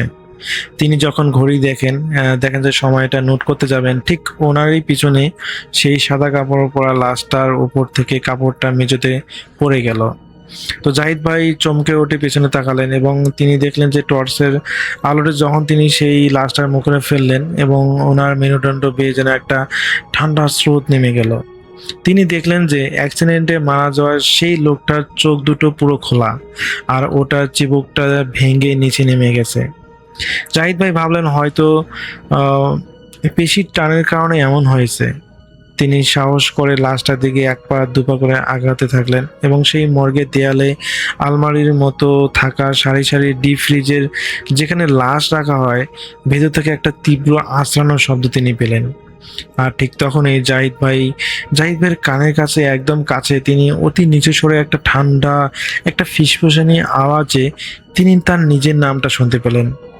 জাহিদ, জাহিদ, এভাবে তার নাম তিনি শুনতে পেলেন। রাসেল ভাই মর্গের সেই রুদ্ধশ্বাস অন্ধকারের ভিতর যখন ওনার কানের ঠিক পাশে কেউ একজন নিজের নাম ধরে অমন বরফ ঠান্ডা গলায় ফিসফিস করে বলে উঠল, জাহিদ ভাই এক সেকেন্ডের জন্য যেন নিজের উপর নিয়ন্ত্রণ হারিয়ে ফেললেন। ওনার মনে হলো কেউ যেন ওনার কানের উপর বরফের টুকরো ঘষে দিয়েছে। তিনি এক ঝটকায় কয়েক পা পিছিয়ে এলেন, কিন্তু পিছনে থাকা ওষুধের তরলে প্লাস্টিক জারগুলো ওনার পিঠে রাখতেই তিনি বুঝতে পারলেন পালানোর পথ খুব একটা সহজ নয়। তিনি নিজের কাঁপতে থাকা হাতে টর্চ লাইটটা চারিদিকে ঘোরাতে লাগলেন, কিন্তু মর্গের ভিতরে বাতাস তখন এতই ঘন আর কুয়াশাচ্ছন্ন হয়ে উঠেছিল যে টর্চের আলোটা মনে হচ্ছে যে শীতকাল ভিতরে চলতেছে, সামনেই দেখা যাচ্ছে না। সবচেয়ে ভয়ঙ্কর দৃশ্যটা অপেক্ষা করছিল ওনার ঠিক সামনে, সেই স্টিলটার যে টেবিলটা আছে সেটার উপরে। জাহিদ ভাই দেখলেন অ্যাক্সিডেন্টে মারা যাওয়া সেই অজ্ঞাত পরিচয় ব্যক্তির লাশটির বাম পাটা খুব ধীরে ধীরে উপরের দিকে উঠতেছে, আর ওনার পায়ের আঙ্গুলগুলো অদ্ভুতভাবে একে অপরের সাথে জট পাকিয়ে যাচ্ছে, যেন লাশের ভিতরে কোনো একটা অদৃশ্য চালিকা শক্তি জোর করে ওনার পেশিগুলোকে সচল করার চেষ্টা করছে। ঠিক তখনই মর্গের দেয়ালে সেই সারি সারি ডিপ ফ্রিজের ডেয়ারগুলো ভেতর থেকে ধাক্কা দেওয়ার চেষ্টা করা হচ্ছে। মনে হচ্ছে যে সেই সমস্ত ডেয়ারগুলোতে যেন সেই মানুষগুলো জ্যান্ত হয়ে গেছে। জাহিদ ভাই এটা দেখে প্রচন্ড পরিমাণে ভয় পেয়ে যান এবং তিনি কি করবেন বুঝতে পারতেছেন না। তিনি সেখানে আর এক মুহূর্ত দাঁড়িয়ে না থেকে তিনি দিক বিদিক দৌড়ানোর চেষ্টা করেন এবং রাসেল ভাই তিনি বেশ অবাক হয়ে যান। তিনি চিন্তা করেন যে তিনি অনেকক্ষণ দৌড়িয়েছেন, কিন্তু তিনি সেই লাশ ঘরটার জন্য দরজায় খুঁজে পাচ্ছেন না, তিনি সেই লাশ ঘরটা থেকে বের হওয়ার রাস্তা খুঁজে পাচ্ছেন না। তো তার কাছে মনে হয় তিনি প্রায় 15 মিনিট দৌড়িয়েছেন, কিন্তু তার কাছে মনে হচ্ছে যে চতুর্পার্শ্বে শুধু ডয়ার সমৃদ্ধ সেই লাশ ঘরটাই, যেন এটা কয়েক কিলোমিটার মনে হয় যে হয়ে গেছে। অথচ রাসেল ভাই বাস্তবে আসলে সেই লাশঘরটা অত বড় ছিল না, সেটা ছিল মাত্র 20 ফিট বাই 20 ফিট একটা স্কোয়ার শেপের একটা মর্গ। আর এটা থেকে বের হতে তো 1 মিনিট সময় লাগার কথা না, সেখানে তার কাছে মনে হয়েছে যে তিনি 15 মিনিট ধরে দৌড়াচ্ছেন, কিন্তু কোনোভাবেই তিনি সেই সেই মর্গটার দরজা খুঁজে পাচ্ছেন না, এবং যেদিকেই তাকাচ্ছেন সেদিকেই শুধু কুয়াশাচ্ছন্ন আবহাওয়া। মনে হচ্ছে যে শীতকাল চলতেছে, এবং তার হাতে থাকা টর্চ লাইট দিয়ে যখন তিনি সামনে তাকাচ্ছেন, দেখার চেষ্টা করতেছেন, কিন্তু সামনে তিনি দেখতে পারতেছেন না। এভাবে চলতে থাকে রাসেল ভাই প্রায় 1 ঘন্টা। তিনি ঘুরে ফিরে সেই জায়গাতেই চলে আসেন, এবং সেই ড্রয়ারগুলো থেকে অনবরত সেই লাশগুলো যেন বের হওয়ার চেষ্টা করতেছে। এটা দেখে রাসেল ভাই তিনি প্রচণ্ড পরিমাণে ভয় পান, এবং তিনি সেখানে সেন্সলেস হয়ে পড়ে যান। রাসেল ভাই যখন তার কেয়ারটেকার চলে আসে, যাকে আসলে দেয়া হয়েছিল জাহিদ ভাইয়ের সাথে সেই মর্গেতে পাঠানোর জন্য যে দেয়া হয়েছিল, তো উনি এসে দেখেন যে জাহিদ ভাই অজ্ঞান অবস্থায় পড়ে আছে। তো পরবর্তীতে উনি ওনাকে একটা ওয়ার্ডে নিয়ে যান, এবং ওখানে ডাক্তার যারা আছেন তাদেরকে বলেন যে জাহিদ ভাই এরকম অজ্ঞান হয়ে পড়ে গিয়েছেন। এবং পরবর্তীতে দেখা যায় যে ওনাকে বেডে নেওয়া হয় এবং চিকিৎসা দেওয়া শুরু হয়। এবং যখন তিনি সুস্থ হন তখন ওনাকে জিজ্ঞেস করা হয় যে কি হয়েছে, আপনি এভাবে অজ্ঞান হয়ে পড়েছিলেন কেন? তো রাসেল ভাই উনি সমস্ত ঘটনা বলেন, আর জাহিদ ভাই যা যা হয়েছে সবকিছুই বলেন। তো বলার পরে দেখা যায় যে জাহিদ ভাই প্রায় 1 সপ্তাহ ছুটি নেন, এবং ছুটি নেওয়ার পর তিনি বাসায় চলে যান। এবং বাসায় যাওয়ার পর রাসেল ভাই এদিকে ঘটনা আসলে এখানেই ঠিক থাকলে ভালো ছিল, বা শেষ হলে ভালো ছিল, কিন্তু রাসেল ভাই এর পরের দিন ওই যে ওয়ার্ড বয়টা আছে, সঙ্গত কারণে তার নামটা বলা যাচ্ছে না, বা তিনি বলেন নাই আমাকে। তো ওই ওয়ার্ড বয় এরপরে আসলে ওই তার দায়িত্ব পালন করার জন্য হসপিটালে আসেন, এবং তার দায়িত্ব পালন করতে থাকেন। তো রাসেল ভাই ওই ওয়ার্ড বয় যখন দায়িত্ব পালন করতেছেন সেই সময় তিনি ওই আপনার লাশগুলো আসলে দেখাশোনা করার জন্যই, বা ঠিকঠাক আছে কিনা, তিনি যেহেতু একদিন ছুটি কেটে এসেছেন, তো এরকম রাত 2:30টার দিকে তিনি সবকিছু মানে ঠিক আছে কিনা দেখে তিনি আসলে ঘুমাবেন এই চিন্তা ভাবনা করে তিনি সেই লাশ ঘুরে যান, এবং সবকিছু দেখানোর চিন্তা ভাবনা করেন যে সবকিছু ঠিক আছে কিনা চেক করার জন্য যান। এবং চেক করার জন্য যখনই তিনি সেই মর্গের ভিতরে যান, রাসেল ভাই খুবই অবিশ্বাস্য ব্যাপার যে তিনি ভিতরে যাওয়ার পর তিনি অনুভব করেন যে ওই কর্নারে থাকা একটা লাশের বক্স থেকে মানে কেউ একজন বেরিয়ে আসার জন্য, যেরকম মানুষ একটা যদি কেউ বেঁচে থাকে এবং সেই বক্স থেকে বেঁচে ফেরার জন্য বা বের হওয়ার জন্য যেরকম শব্দ করে, এরকম ধরার শব্দ করতেছে। তো তিনি বেশ অবাক হয়ে যান, সেই ওয়ার্ড বয় খুবই অবাক হয়ে যান, এবং তিনি যখন সেই ডয়ারটার কাছে যান এবং দেখেন যে শব্দ হচ্ছে, তো প্রথমত তিনি ভয় পান নাই। তো তিনি ভেবেছিলেন হয়তোবা কোনো এখানে লাশ রাখা হয়েছিল, যেটা হয়তোবা কোনো ডাক্তারের ভুল হতেও পারে, হয়তো তিনি মারা যাননি কিন্তু তারপর এখানে রাখা হয়েছে। তিনি প্রথমে এই ধরনের কোনো অলৌকিক চিন্তা ভাবনা করছিলেন। তো রাসেল ভাই এই চিন্তা ভাবনা করে তখন যখন তিনি সেই ডয়ারটা খোলেন, রাসেল ভাই তিনি যেটা দেখেন সেটা দেখার জন্য বিশ্বাস করতে পারতেছিলেন না। তিনি দেখেন যে সেই বিভৎস একটা লাশ, যে লাশটার শরীর মানে মাথাটায় দেখাই যাচ্ছে না, মানে এতটাই জঘন্য হয়ে গেছে, বিশেষ করে অ্যাক্সিডেন্টে থেতলে গেলে যেরকম হয় সেরকম। তো এটা দেখে তিনি প্রচন্ড পরিমাণে ভয় পেয়ে যান এবং এক ধাক্কায় তিনি সেই ড্রয়ারটা লাগিয়ে দেন। এবং রাসেল ভাই ড্রয়ারটা লাগানোর পর আবার দেখা যায় তিনি সেখান থেকে মানে সেই লাশটা বের হওয়ার জন্য যখন চেষ্টা করতেছে এই ধরনের শব্দ হচ্ছে। তিনি রাসেল ভাই এত পরিমাণ ভয় পেয়ে যান যে এত বিধ্বংসী একটা মানে শরীর মাথার কিছু নেই, সেই এরকম একটা লাশ কীভাবে যে বেঁচে থাকতে পারে আর এরকম শব্দ কীভাবে করতে পারে। তো রাসেল ভাই তিনি চিন্তা করেন যে এখানে আর এক মুহূর্তে থাকা যাবে না, হয়তো কোনো সমস্যা হয়েছে বা সমস্যা হতে পারে। তো এই চিন্তা ভাবনা যখন রাসেল ভাই তিনি সেই মর্গ থেকে বের হওয়ার চেষ্টা করবেন, রাসেল ভাই তখনই সেম টু সেম কাহিনী, গত রাতের মতোই যেটা জাহিদ ভাইয়ের সাথে ঘটেছিল সেম কাহিনী, তিনি দরজা খুঁজে পাচ্ছেন না।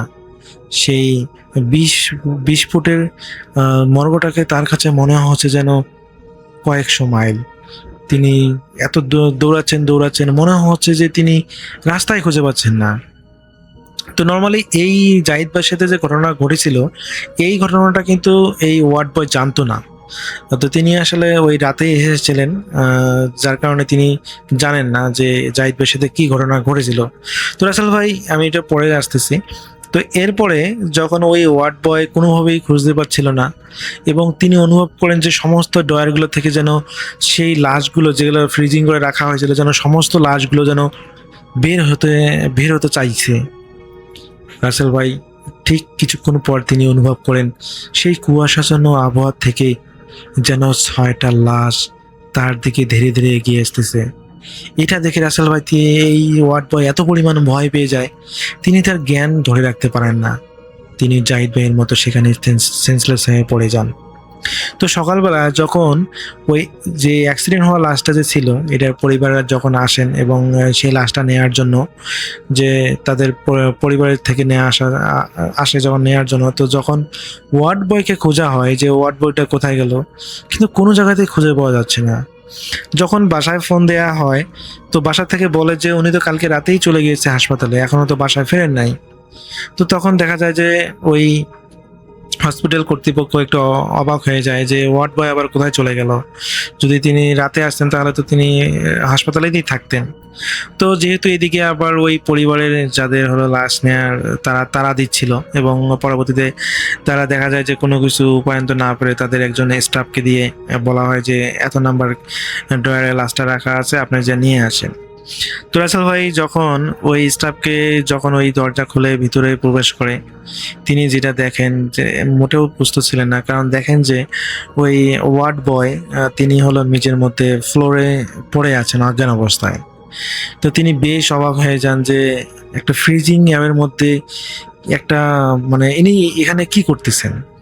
তো তিনি প্রথমত ভয় পেয়েছিলেন এবং পরে যেহেতু দিনের বেলা, তো দিনের বেলা মানুষের নর্মালি একটু সাহস বেশিই থাকে, তো তিনি হলো কাছে যান এবং যে দেখেন যে এটা ওয়ার্ড বয়, তিনি স্পষ্ট হন এটা তো ওয়ার্ড বয়। তো তখন তাকে হলো জ্ঞান ফেরানোর জন্য চেষ্টা করা হয়, কিন্তু কোনোভাবেই তার জ্ঞান ফিরতেছিল না। তো পরে হলো ওই স্টাফে যিনি ছিলেন দায়িত্বে, উনি হলো পরে যে ডাক্তারদের বলেন যে এরকম অবস্থা, আপনাদের ওয়ার্ড বয় হলো ওইখানে অজ্ঞান অবস্থা পড়ে আছে। তো তখন আর কি পরবর্তীতে তাকে নিয়ে আসা হয় এবং যখন তার জ্ঞান ফিরে তখন তাকে জিজ্ঞেস করা যায় কি হয়েছে।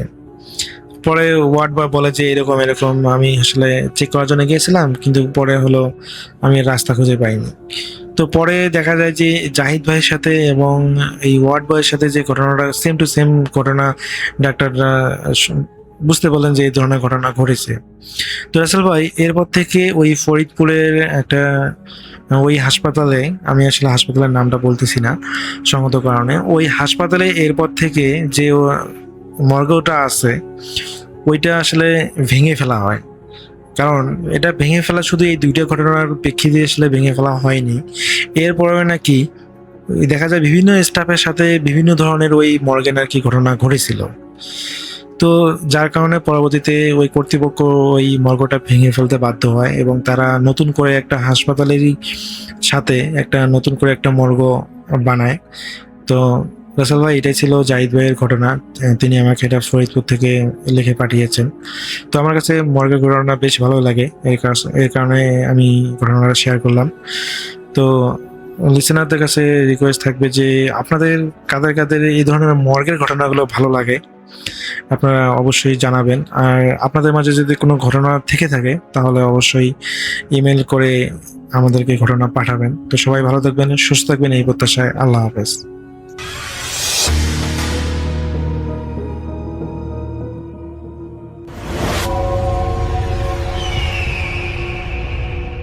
আসসালামু আলাইকুম লিসনার্স, সবাইকে আমন্ত্রণ জানাচ্ছি। আমি ডক্টর আলিফ। আশা করছি আপনারা সবাই ভালো আছেন, সুস্থ আছেন। এখন আমি যার ঘটনা শোনাবো তার জন্য আপনারা সবাই অপেক্ষা করেন এবং চলে যাব আমার জাহিদ ভাইয়ের ঘটনায়। রিশাদ জাপানে আজ প্রায় 2 বছর পড়ালেখা চলছিল রিশাদের। পড়ালেখার সূত্রে বেশ কয়েকজন বিদেশিদের সাথে একটা বাড়িতে থাকতো রিশাদ। তাদের সাথে সখ্যতা ভালো ছিল রিশাদের। যেই বাড়িতে সে থাকতো সেই বাড়িতে তার এক বিদেশি বন্ধু ছিল যে হাত দেখে বলতো বিভিন্ন ধরনের কথা। রিশাদ দেখতো ওই ফ্ল্যাটে মেট ধ্যান করত। এই লোকগুলোর সাথে সে আজ প্রায় 2 বছর। প্রত্যেকটা মানুষের সাথে আপনি সারাদিন থাকলে তার ব্যাপারে মোরলেস অনেক কিছু জেনে যাবেন এবং চেনা হয়ে যায়। আর আপনি একটা মানুষের সাথে সারাদিনই আছেন, বলতে গেলে সবাইকে তার চেনা হয়ে গেছে। রাতে রিশাদ একটা স্বপ্ন দেখে একটা লোক একটা শাবল দিয়ে মাটি খুঁড়ছে। যে জায়গাটা খুঁড়ছে তার আশপাশে ছড়ানো আছে কালো কয়েকটা কাপড়ের টুকরা। লোকটা একটা গর্ত করে এবং সেই গর্তটা খুঁড়ে সেই কাপড়ের টুকরোগুলো গর্তের মধ্যে সে ফেলে দেয়। তখন গর্তটা থেকে বিকট একটা শব্দ আসে, আর শব্দটা খুব আহামরি ডিফারেন্ট শব্দ না, এটা গোঙানির শব্দ। আপনি যদি একটা গর্ত খোঁড়েন আর সেটার ভিতরে যদি গোঙানির শব্দ আসে আপনি ভয় পাবেন। কয়েকদিন পর সে আবার আরেকটা স্বপ্ন দেখতে পায়। রিশাদ দেখে সে নিজেই নিজেকে ঘরের কোণে দাঁড়িয়ে আছে, অথবা সে নিজেকেই দেখছে, রিশাদ দেখছে সে শুয়ে আছে বিছানায়। রুমের দরজাটা খুলে গেল, একটা লম্বা মানুষ সেই ঘরে ঢুকলো। সে উঠে গেল বিছানার উপর ওই লোকটাকে দেখার পর। এখন দেয়ালের কোণে যে রিশাদ দাঁড়িয়ে ছিল, সেই দাঁড়িয়ে থাকা রিশাদের মনে হলো ওর বাম হাতের আঙ্গুলগুলোই কেমন অস্বস্তি অনুভব হচ্ছে। সেই লোকটা উবুধ হয়ে রিশাদকে ফিসফিস করে কি যেন বলছিল। দেয়ালের কোণে দাঁড়িয়ে থাকা রিশাদ, ওর কানে সেই ফিসফিস শব্দ হচ্ছিল, এমন যেন রিশাদের পেছনেই সে দাঁড়িয়ে আছে। রিশাদের বাম হাতে আবার সেই অনুভূতি, তরল গড়িয়ে পড়ছে, এমন অনুভূতি মনে হচ্ছে যে তার গাল বেয়ে তরল গড়িয়ে পড়ছে।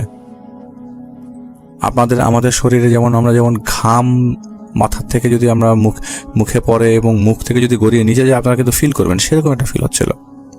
বাম হাতটা সে তুলে ধরলো চেহারার সামনে, 4টে আঙ্গুলের মাথা থেকেই রক্ত গড়িয়ে পড়ছে। তখনই এক কালো বিভৎস এক চেহারা হা করে সেই আঙ্গুলগুলো মুখ ঢুকে রক্ত টানতে শুরু করলো। লাল চোখের নিচের চামড়াগুলো কুকড়ে ঝুলে আছে, নাকে বিশাল নথ পড়া। লাফিয়ে উঠল রিশাদ ঘুম থেকে। আগে এই ছেলে কখনো এমন কিছু দেখে নাই, কিন্তু এটা আজকে দ্বিতীয়বার। প্রথমবার যদি এক্সকিউজ দেওয়া যায়, দ্বিতীয়বার দেওয়া যায় না, কারণ রিশাদ কখনোই এই ধরনের স্বপ্ন আগে দেখেনি, বা স্বপ্ন দেখেই না বলে বলা চলে। রিশাদ সবসময় একবার ঘুম দিয়ে উঠত, কখনোই সে তেমন একটা স্বপ্ন দেখেনি। বাম হাতে আঙ্গুলগুলো টনটন করছিল, পাত্তা না দিয়ে সে শুয়ে পড়ে। পরদিন সকালবেলা ওই যে বন্ধুটা ধ্যান করত, হাত দেখে পড়ত, নাস্তা করার সময় সে রিশাদকে দেখে বুঝতে পারে কি ঘটনা।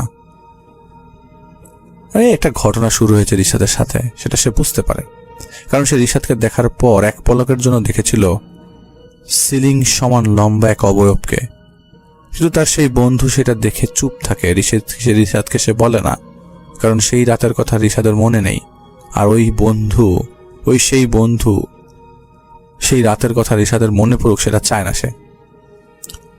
রিশাদের কথা অনুযায়ী সেদিন এরপর থেকে তার ওই বন্ধু ওর অনেক টেক কেয়ার করা শুরু করে।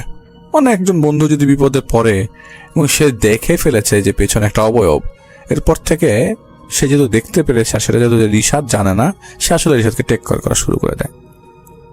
খালি বারবার অ্যাডভাইস করতো যে সাবধানে থাকতে হবে, সাবধানে থাকো, ভালোভাবে ঘুমাও।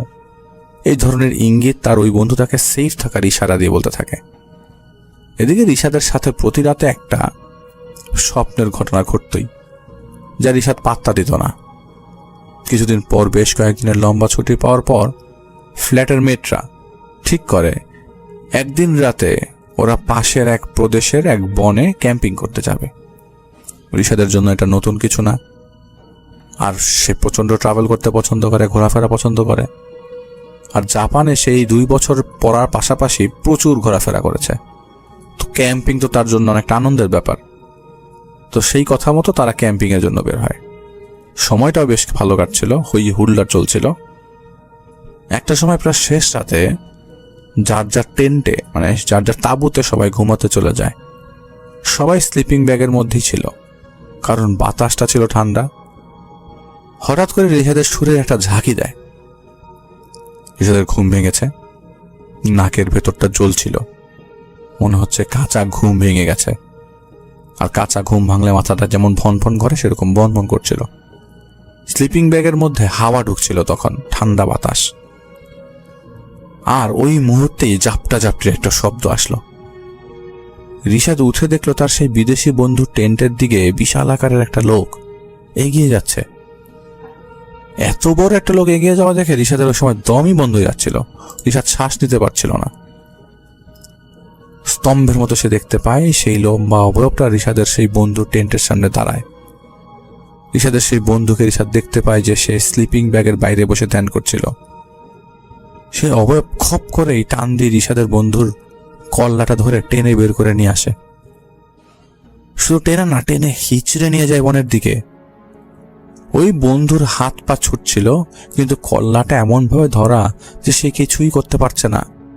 ওই বন্ধুটা হাত পা ছাড়ছিল খালি, মানে ছুটার জন্য, কিন্তু সে মাথা ছুটাতে পারছিল না। এরপর একবারে ঘুম ভাঙলো রিশাদের। বাকি ফ্ল্যাটমেটদের ডাকে রিশাদের সেই বন্ধু মিসিং। রিশাদ কিন্তু ঘুম থেকে উঠল, সে তার টেন্টে নাই। আশপাশে খুঁজতে যাওয়ার পর তার বন্ধুর লাশ পাওয়া যায় সেই বনে।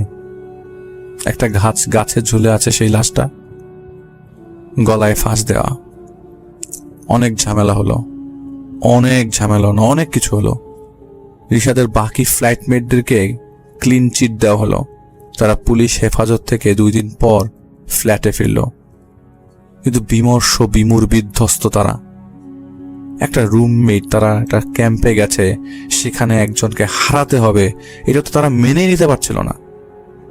তারা সবাই বের হলো একসাথে, ফিরল সেই ফ্ল্যাটমেটকে ছাড়া। পুলিশ আগেই ওই ফ্ল্যাটমেটের রুমের জিনিসপত্র সিজ করে দিয়েছিল, তাই সেই রুমটা তালা মারা ছিল। রিশাদের মাথায় ঘুরতে থাকে সেই ব্যাপারটা যেটা সে স্বপ্নে দেখেছে। এই লম্বা আকারের ফিগারটাকেই ও বারবার স্বপ্নে দেখছিল। আর সেদিনও সেই ফিগারটাকেই সে দেখেছে সেই ফ্ল্যাটমেটের টেন্টের দিকে, ওই টেন্টের দিকে যেতে। ওর ফ্ল্যাটমেটকেই তো টেনে নিয়ে যেতে দেখেছে সে। আজব তো, কিন্তু কেন সে দেখবে সেই বন্ধু টেন্টের সামনে? ওর স্বপ্নে কেন আসবে সেই লম্বা অবয়বটা? এবং সেটা সে দাঁড়ানো ছিল, সে টেনে হিচড়ে তার বন্ধুকে নিয়ে গেছে। স্বপ্নের মধ্যে দেখেছে, কিন্তু পরবর্তী সময় তো সেটা মিসিংই ছিল। কিন্তু কেন? ঠিক তখনই রিশাদের মুখের সামনে সেই ফ্ল্যাটমেটের বিভৎস চেহারা ভেসে ওঠে। আর একটা চিৎকার সেই ফ্ল্যাটমেটের মুখ থেকে। সাথে সাথে একটা বাড়ি মারল রিশাদের বুকের মধ্যে। রিশাদ জ্ঞান হারিয়ে ফেলে। কোনো কিছু এমনি এমনি শুরু হয় না, কিছু ঘটানো হয় আর কিছু ঘটে যায়। জাদু, কুফরি, পজেশন, হামলা, আচমকা কিছু ঘটে না, সবকিছুর কিন্তু একটা শুরু আছে। রিশাদ আমাকে বলেছিল বুকে মারি মারার পর অনেক পরে হুঁশ আসে রিশাদের। ভয়ে লাফিয়ে বেরিয়ে আসে রুম থেকে, অন্য ফ্ল্যাটমেটের রুমে চলে যায় সে। অন্য ফ্ল্যাটমেটদেরকে সে বলছিল যে ওই ফ্ল্যাটমেটের সে যে সেই বন্ধুকেও দেখেছে, ওর মুখের সামনে এসে চিৎকার করতে। রিশাদের এই কথা শুনে আরেক ফ্ল্যাটমেট বলল তার কাছেও আজ কেমন যেন অচেনা লাগছে সবকিছু। মনে হচ্ছে সেই সুইসাইড করা ফ্ল্যাটমেটটা আশেপাশেই আছে, ঘুরছে আশেপাশে কোথাও। এটা তাদেরও ফিল হচ্ছিল ওই মুহূর্তে। তাদেরও ভয় লাগছিল। রিশাদ শুয়ে পড়ল। কেমন যেন শূন্য হারানো অনুভূতি সে পাচ্ছিল। কেমন যেন একটা অদ্ভুত, সবকিছু এলোমেলো লাগছিল তার কাছে। মনে পড়ছিল এক করে সেই রাতের কথা। কুকুরি। রিশাদের কথা অনুযায়ী কুকুরি হলো জাপানিজ উইজা বোর্ড। ওই ফ্ল্যাটমেট যে হাত দেখত, ধ্যান করত, একদিন ওর রুমে যে রিশাদ দেখতে পায় একটা উইজা বোর্ডের ডিজাইন কাগজে আঁকছে সে। তার বন্ধু আঁকছিল। রিশাদ জিজ্ঞেস করলো কি করবে এগুলো দিয়ে? এগুলো তোর মাথা খেয়ে ফেলছে রে। সেই বন্ধু বলল তুমি তো জানো এক একজনের এক একটা ইচ্ছা থাকে। আমার ইচ্ছা আমি ওপারের সাথে যোগাযোগ করব, যাদের দেখা যায় না তাদের দেখতে চাই, যাদের শোনা যায় না তাদের শুনতে চাই। এই জন্যই তো মেডিটেট করি। রিশাদ জিজ্ঞেস করলো এটা কি তাহলে? বলে ইশারা দিল কুকুরের দিকে। রিশাদ বলে এটা মন্ত্র নাকি? তার বন্ধুত্ব দিল না, এটা উইজা। এটা হাতে লিখতে হয়, আর আমি এটা কিভাবে লিখতে হয় তা প্র্যাকটিস করছি। সে বলল আজ রাতে সে 40 কিলোমিটার দূরের এক পরিত্যক্ত হাসপাতালে যাবে। সেখানে বসে এই কুকুর দিয়ে সে কমিউনিকেট করার চেষ্টা করবে। তো রিশাদ হাসি দিয়ে বলল, যাক বন্ধু, যা ভালো লাগে তাই করো। সেদিন বিকালে যখন তার সেই বন্ধু বের হবে বাসা থেকে, তখন রিশাদ নিজে থেকেই বলল, চলো আমিও যাব। বন্ধু বলল, তাকে তুমি পার্টিসিপেট করতে পারবে না, আমি একটা রিচুয়াল করব। রিশাদ বলল, তুমি যা করার করো, আমি ঘুরবো। আগে কখনো এমন পরিত্যক্ত হাসপাতাল তো দেখি নাই, আজ একটা অ্যাডভেঞ্চার হয়ে যাক। রিশাদের বন্ধু বারবার ওকে না করলো, কিন্তু রিশাদ যাবেই, কারণ তার শখ হয়েছে এখন এই পরিত্যক্ত হাসপাতাল দেখার কেমন সেটা কি আর করা। বন্ধু তাকে নিয়ে বের হয় সেই হাসপাতালের উদ্দেশ্যে। যাওয়ার পথে সে বারবার বাধা আসছিল সেই পথে যাওয়ার, যেন কেউ না করছে যেতে। কেমন একটা অজানা ইঙ্গিত, অজানা একটা আভাস ছিল যেখানে যেও না, ওখানে বিপদ আছে প্রতি মুহূর্তে। রিশাদের একটু নার্ভাসনেস ওই মুহূর্তে কাজ করছিল।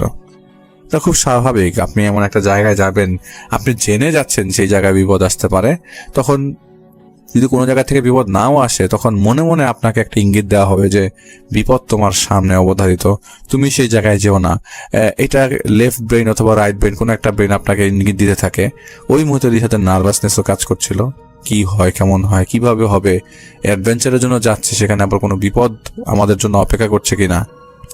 কিন্তু অ্যাডভেঞ্চারের ফিল নেবার এক অপচেষ্টায় কেমন একটা মত্ত আজ রিশাদ।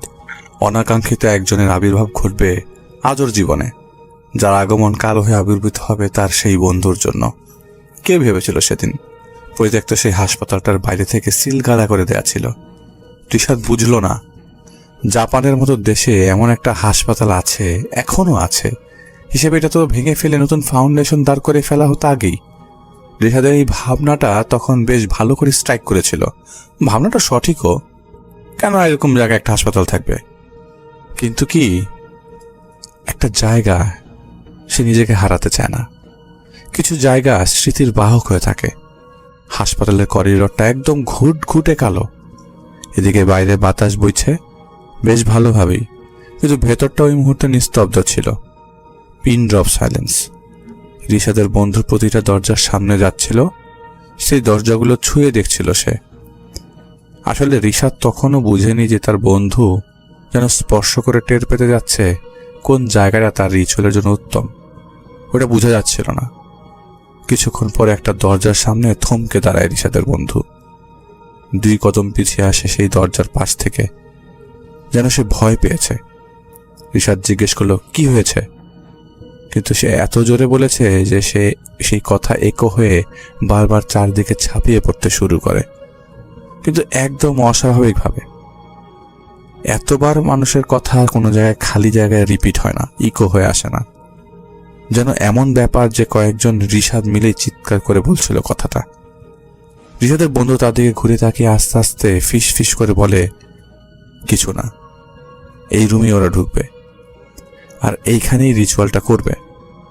সেই রুমের দরজাটা খোলার সময় রিশাদের কেন যেন মনে হলো একটা না, সবগুলো দরজায় যেন খুলে পড়ল ভবনের।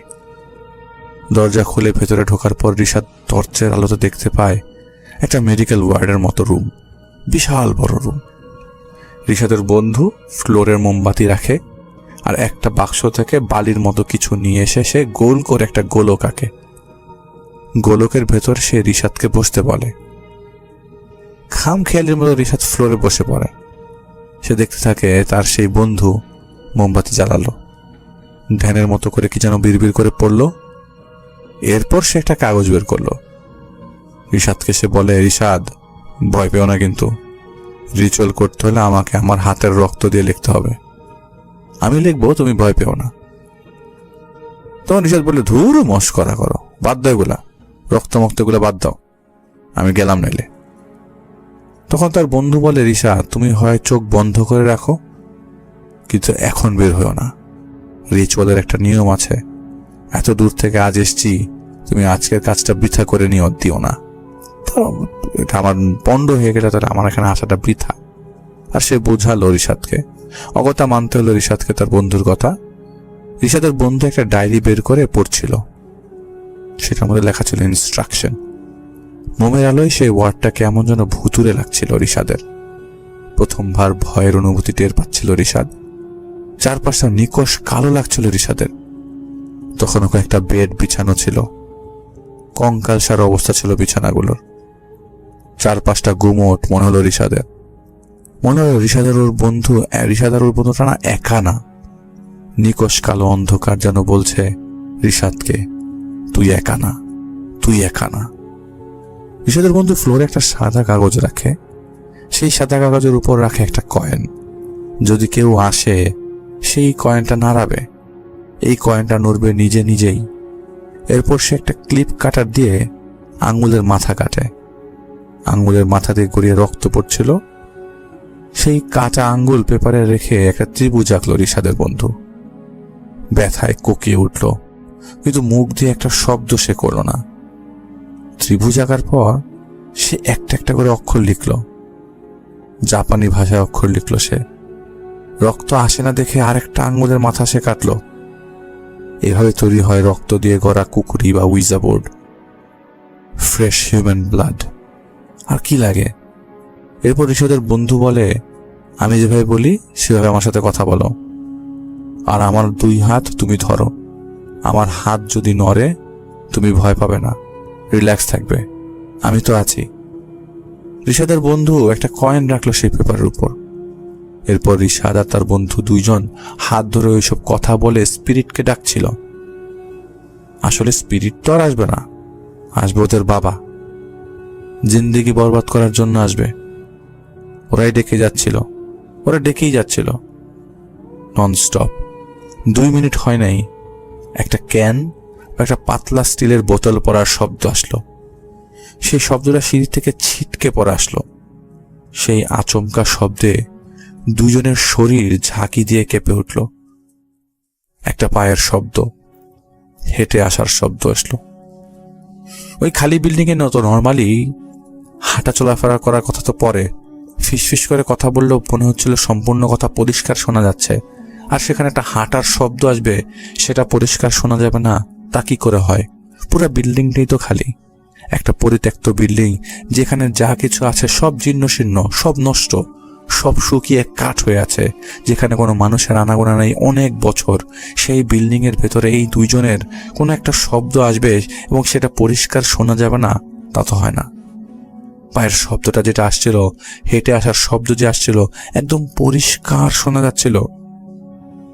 রিশাদ যেগুলো পাত্তা দিচ্ছিল না সেটা তো রিশাদ জানে, কিন্তু কতক্ষণ আপনি পাত্তা দিবেন না? এই ধরনের শব্দ যদি আসতে থাকে আর তখন জানেন এই বিল্ডিং এ মাত্র 2 জনই আছেন আপনারা, কিন্তু শব্দটা থার্ড সাইড থেকে আসছে, তখন পাত্তা না দিয়ে পারা যায় না। তখন সে ভয় পেয়ে গেছে। কেবল তার বন্ধু তার হাত ধরে রেখেছিল দেখে সে নিজেকে তখন সামলাতে পারছিল। একা থাকলে সে কখনোই পারত না। রিশাদই প্রথম কোনো এমন কিছুর সামনে যা সবাই দেখে না, অনুভব করে না।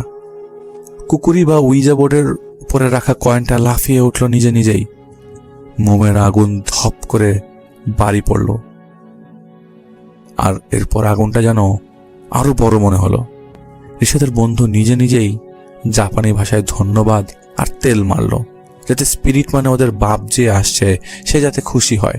সে খুশি করার চেষ্টা করছিল। কয়েনটাও নাচতে শুরু করে সেই কথায়। রিশাদ দেখে আশ্চর্য হয়ে ওঠে, কারণ এই জিনিসগুলো তার কাছে জীবনে প্রথম। এক এক করে প্রশ্ন করতে থাকে, কারণ তার প্রশ্নে সে জর্জরিত নিজেকে করে ফেলেছে।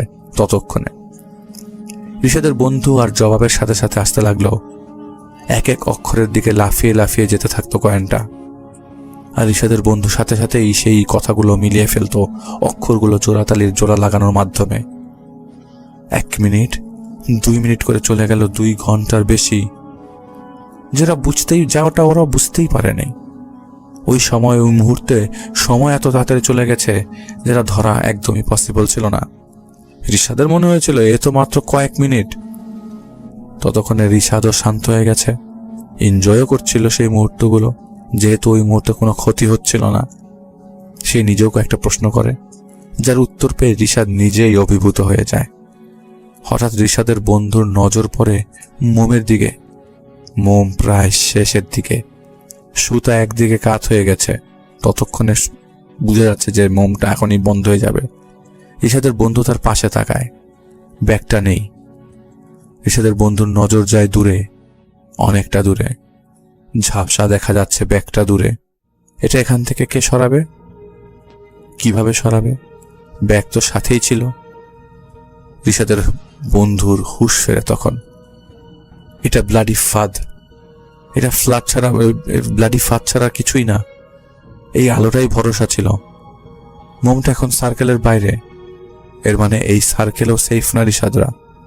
ওর বন্ধু বুঝতে পারে অঘটন যা ঘটার আগেই ঘটে গেছে। এই এন্টিটি ভালো ছলনা সাজিয়ে, ভালো সেজে সে ঠিকই সময় নষ্ট করেছে আর তার মতো করে ফাঁদ সাজিয়েছে, কিন্তু সাহস আছে বিধায় সে নিজেকে সামলে ধরে রাখে। কারণ এইসব জিনিসগুলা যারা করতে যায় তারা যতই ভয় পাক না কেন, একটা সময় নিজেকে সামলে ফেলতে হয়, সাহস নিয়ে আসতে হয় মনে। রিশাদ দেখলো ওর বন্ধুর হাসি খুশি চেহারাটা গায়েব হয়ে গেছে, সেটা গম্ভীর হয়ে গেছে। ওর বন্ধু জিজ্ঞেস করলো, আচ্ছা তুমি বলো তো, আলো কি তোমার ভালো লাগে? কয়েনটা কয়েকটা লাফ দিল, যার মানে না, ভালো লাগে না। রিশাদের বন্ধু জিজ্ঞেস করলো, আচ্ছা অন্ধকার কেমন লাগে তোমার? কয়েনটা লাফালো। একটা দুইটা করে অক্ষর যখন মিলে গেল, উত্তর আসলো, হ্যাঁ অন্ধকার ভালো লাগে। এরপর প্রশ্ন করতে যাবে, ঠিক তখনই প্রশ্ন ছাড়াই সেই কয়েনটা লাফিয়ে ওঠে। এন্টিটি নিচ থেকেই বলল, তার রক্ত দেখতে নাকি ভালো লাগে। এটা রিশাদরা পড়ার পরপরই কয়েনটা আবারও লাফালো। একের পর এক লাফালাফি কয়েনের, কোনো থামাথামি না। কথাগুলো ছিল এই হাসপাতালে জায়গায় জায়গায় রক্ত, জায়গায় জায়গায় আমরা, জায়গায় জায়গায় আমরা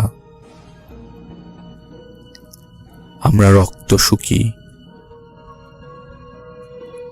আমরা গুণী রক্তের ফোঁটা, আমরা ভাসি রক্তে, আমরা খাইও রক্ত। এই মেসেজ দেখার পর মাথা ঘুরে যায় রিশাদের। সে বসে তার বন্ধুকে বলে, এইটা কি বললো? ওর বন্ধুর হাত শক্ত করে চেপে ধরে বোঝায় যে বিপদে পড়ে গেছে ওরা। রিশাদের বন্ধু বলল, ঠিক আছে, আজ অনেক কথা হলো, এবার বিদায় জানাই তোমাকে। তখন কয়েক কয়েনটা লাফিয়ে উঠল, গড়িয়ে গড়িয়ে চলে গেল একদিকে, অনেক দূরে গেল। শব্দে বোঝা যাচ্ছিল কেউ কয়েনটা তখন তুলে নিল, এটাও বোঝা গেল। এরপর সেই কয়েনটা মাটিতে গড়িয়ে ফেরত পাঠালো ওদের দিকে। কয়েনটা গড়িয়ে এসে সোজা যেয়ে বসে একটা শব্দের উপর, না না। ভয়ের শিহরণ বয়ে যায় রিশাদের উপর। ওর ভয় লাগছিল, কাঁপুনি ছুটে গেল ওর। রিশাদের বন্ধু বলল, আমাদের বিদায় জানাও। এবার কয়েনটা লাফিয়ে উঠল আবারও একই জায়গায়, না। রিশাদের বন্ধু বলল, কেন যেতে দিবে না বলো আমাকে। কয়েনটা লাফায় আবার এক এক অক্ষর লাফালো। উত্তর এলো, আমরা অনেক দিন ক্ষুধার্ত। রিশাদ উঠতে গেলে রিশাদকে টেনে বসায় তার বন্ধু। চাপা স্বরে বলে, তুমি পাগল নাকি? দৌড় দিতে যাচ্ছ? ওদের কাছ থেকে ভালোভাবে বিদায় না নিতে পারলে বাঁচবো না, আমরা কেউই বাঁচবো না। ঠিক তখনই কয়েনটা লাফিয়ে ওঠে, এক এক অক্ষর। উত্তর এলো, তোমাদের চার পাশে আমরা। ধপ করে মোমটা নিভে গেল। রিশাদ ভয় কাঁপছে। এদিকে চারপাশ ঘুটঘুটে অন্ধকার। হবারই কথা, কারণ ওই মুহূর্তে মোম তো শেষ। হঠাৎ রিশাদের বন্ধু বলে উঠল, বন্ধু, যে আমার ডাকে সাড়া দিয়েছ, একটু আলো জ্বালিয়ে দেবে, নইলে তোমার উত্তর আমি দেখতে পাবো না বন্ধু। এটা সে কয়েকবার বলল। এই কথা বলার সময় হাততালির শব্দ আসলো চারপাশ থেকে। ঠাস করে মোমটা জ্বলে উঠল। নুয়ে পড়ে যাওয়া মোমটাই জ্বলছিল। কিভাবে যেন গলে যাওয়া মোমের মধ্যেই সেই গলে যাওয়া, শেষ হয়ে যাওয়া মোমটাই জ্বলে উঠল। চারপাশ গা ভার হয়ে এসছে। নিঃশ্বাসের শব্দটা তখন ফোঁস ফোঁস করার মতো লাগছিল। মনে হচ্ছে সেই নিঃশ্বাসটাই চিৎকার করছে। চারপাশ গা ভার হয়ে আসছিল তখন। কয়েনটা নিজে নিজেই চরকির মতো ঘুরছে ঘড়ির উল্টো দিকে। হঠাৎ কয়েনটা থেমে গেল। এক এক অক্ষরের উপরে গেল। প্রশ্ন, প্রশ্ন। কয়েনটা বারবার লাফাচ্ছে, কারণ তার প্রশ্ন দরকার। ধীরে ধীরে মনে হলো মোমের আলো কমে আসছে। ধাম করে লোহার বিশাল একটা খাট উল্টে গেল। রিশাদের বন্ধুর পেছন দিকের খাটটা। একসাথে অনেকগুলো পায়ের হাঁটাহাঁটির শব্দ চারপাশে। রিশাদের বন্ধুর পেছন দিকে কয়েনটা মোটরের মতো ঘুরছে তখন। পরিস্থিতি সামাল দেবার জন্য রিশাদের বন্ধু প্রশ্ন করল, বন্ধু, তুমি কি চাও? কয়েনটা লাফিয়ে উঠে উত্তরগুলায় ঘুরতে থাকলো সেখানে। উত্তর এলো, রক্ত চাই। রিশাদের বন্ধু বলে, ঠিক আছে, আমি নিয়ে আসবো, এখন আমাদের বিদায় দাও। ঠাস করে কয়েন নড়ল। উত্তর এলো, না। রিশাদের বন্ধু বলে, তাহলে কিভাবে এনে দেব যা চাইছো তুমি? কয়েনটা নড়তে শুরু করলো। এক এক করে এক এক অক্ষর। উত্তর এলো, খুন করো, রক্ত দে, রক্ত খাবো। রিশাদ ভয়ে নিজেই কাঁপছিল। ওর মনে ছিল শেষ কথাটা ওর বন্ধুর প্রশ্ন করেছিল, তুমি এখন কোথায়? কয়েনটা লাফ দিয়ে একদিক দিয়ে স্থির হয়ে গেল। ইশারাটা রিশাদের বন্ধুর পেছনের দিকে। রিশাদ দেখতে পায় নিভু নিভু আলোতে লম্বা কুৎসিত চেহারার একটা লোক, যার চোখের নিচের চামড়া ঝুলে গেছে, লাল টকটকে চোখে তাকিয়ে আছে রিশাদের বন্ধুর দিকে। বোর্ডে উত্তর এলো, তোমার পেছনে আমরা। রিশাদের আর কিছুই মনে নেই। ঘুম থেকে উঠে গেল। রিশাদ ঘুম থেকে উঠে গেল। এক এক করে সব মনে পড়ল ওর। বেমালুম ও ভুলেই গিয়েছিল এমন ঘটনা ঘটেছিল, একদম বেমালুম, যেন স্মৃতিটাই ওর কেউ ভুলিয়ে দিয়েছে। মাঝখান থেকে এটা সম্পূর্ণ ওর মাথা থেকে গায়েব হয়ে গিয়েছিল। কেউ ওর মাথা থেকে সেটা মুছে দিয়েছে। রাত, ভোর হয়নি তখনও। এক এক করে মনে পড়াতে এবার বুঝতে পারল ও স্বপ্নে ওই লোকটাকে দেখতে পেত, যাকে রিশাদ দেখেছিল তার বন্ধুর পেছনে। কয়েক মিনিট পর ধাম ধাম করে শব্দ হলো গেট চাপড়ানোর। সেই আচমকা শব্দে কেঁপে উঠল রিশাদ। আবারও শব্দ হলো ধাম ধাম, গেট চাপড়াচ্ছে কেউ ভেতর থেকে। ওই রুমে থাকা অন্য দুজন উঠে বসলো। ধাম ধাম ধাম, আবারও শব্দ। একজন আরেকজনের মুখের দিকে তাকাতে থাকে। আবারও ধাম ধাম করে শব্দ। সাথে সাথে আবার বের হয়ে এলো রুম থেকে। সেই ফ্ল্যাটমেটের রুমের দরজাটা ধাম ধাম করে বাড়ি মারছে কেউ। যেইটা তালা দেওয়া ছিল, পুলিশ তালা দিয়ে রেখেছিল। একজন আরেকজনের মুখের দিকে তাকাচ্ছিল। স্পষ্ট দেখছিল দরজাটা নড়ে উঠছে এক একবার যখন বাড়ি পড়ছিল। যে যার মতো জিনিসপত্র যা হাতের কাছে পেল বেরিয়ে এলো। সেই বাসা থেকে বেরিয়ে এলো সেগুলো নিয়ে। রিশাদের অবস্থা ধীরে ধীরে খারাপ হতে শুরু হলো। শরীর স্বাস্থ্য ভেঙে গেছে। জাপানে পড়াশোনা করতেও পারছিল না, আর সে অবয়বটা থেকে বাঁচতেও পারছিল না। সে অবয়বটা ওকে তাড়া করে ফিরছিল। দেশে বাবা মাকে জানাতে পারেনি সহজে, জিনিসটা সহজে জানানোর মতো অবস্থা ছিল না, কারণ জিনিসটা জানালে সাথে সাথে একদল বিশ্বাস করবে, আরেক দল বিশ্বাস করবে না। কিন্তু ততদিনে 1 বছর চলে গেছে। রিশাদের অবস্থা একদম খারাপ হতে শুরু করলো। আমি জাহিদ বসে বসে ঘটনা শুনছিলাম রিশাদের। একটু ধীরে ধীরে বললাম, কারণ উইজা চ্যাটের ঘটনাগুলো যে কথাগুলো আসে সেগুলো খুব সাথে সাথেই আপনাদেরকে বলে বোঝাতে পারবো না, কারণ শব্দগুলো যে ওই মুহূর্তে কয়েনটা নড়ছিল এক একটা জায়গায়, সেই কয়েনটা ধীরে ধীরে এই শব্দ বের হয়ে আসছিল। আমার সামনে রিশাদ, রুগ্ন, শুষ্ক, কাদো কাদো কণ্ঠ, প্যান্টটা পর্যন্ত সে সামলাতে পারছে না, সেই শক্তিটা পর্যন্ত নেই। সুস্থ যদি কেউ হতো এতক্ষণে আমি যা মন চাই তা শুনিয়ে দিতাম, কিন্তু সে তো অসুস্থ। আমার অবজারভেশনে আমি বুঝতে পারছিলাম রিশাদ ইনফেক্টেড। রিশাদকে এখনো সেই দাবড়ায় সে এন্টিটি, এখনো নাকি বুকে চেপে বসে। রিশাদের বডির ফাংশন নষ্ট হয়ে যাচ্ছে। যদি সহজভাবে বলি, মেডিকেলি রিশাদ গুরুতর অসুস্থ। এন্টিটি যখন ক্ষতি করে তখন সে হয় নিজেকে লুকিয়ে রাখে বা প্রকাশে রাখে। এখানে এন্টিটি সে নিজেকে লুকিয়ে রেখেছে, কারণ এই দেশে আসার পর এন্টিটি কেবল স্বপ্নে আসতো রিশাদের সামনে, বাস্তবে আসতো না।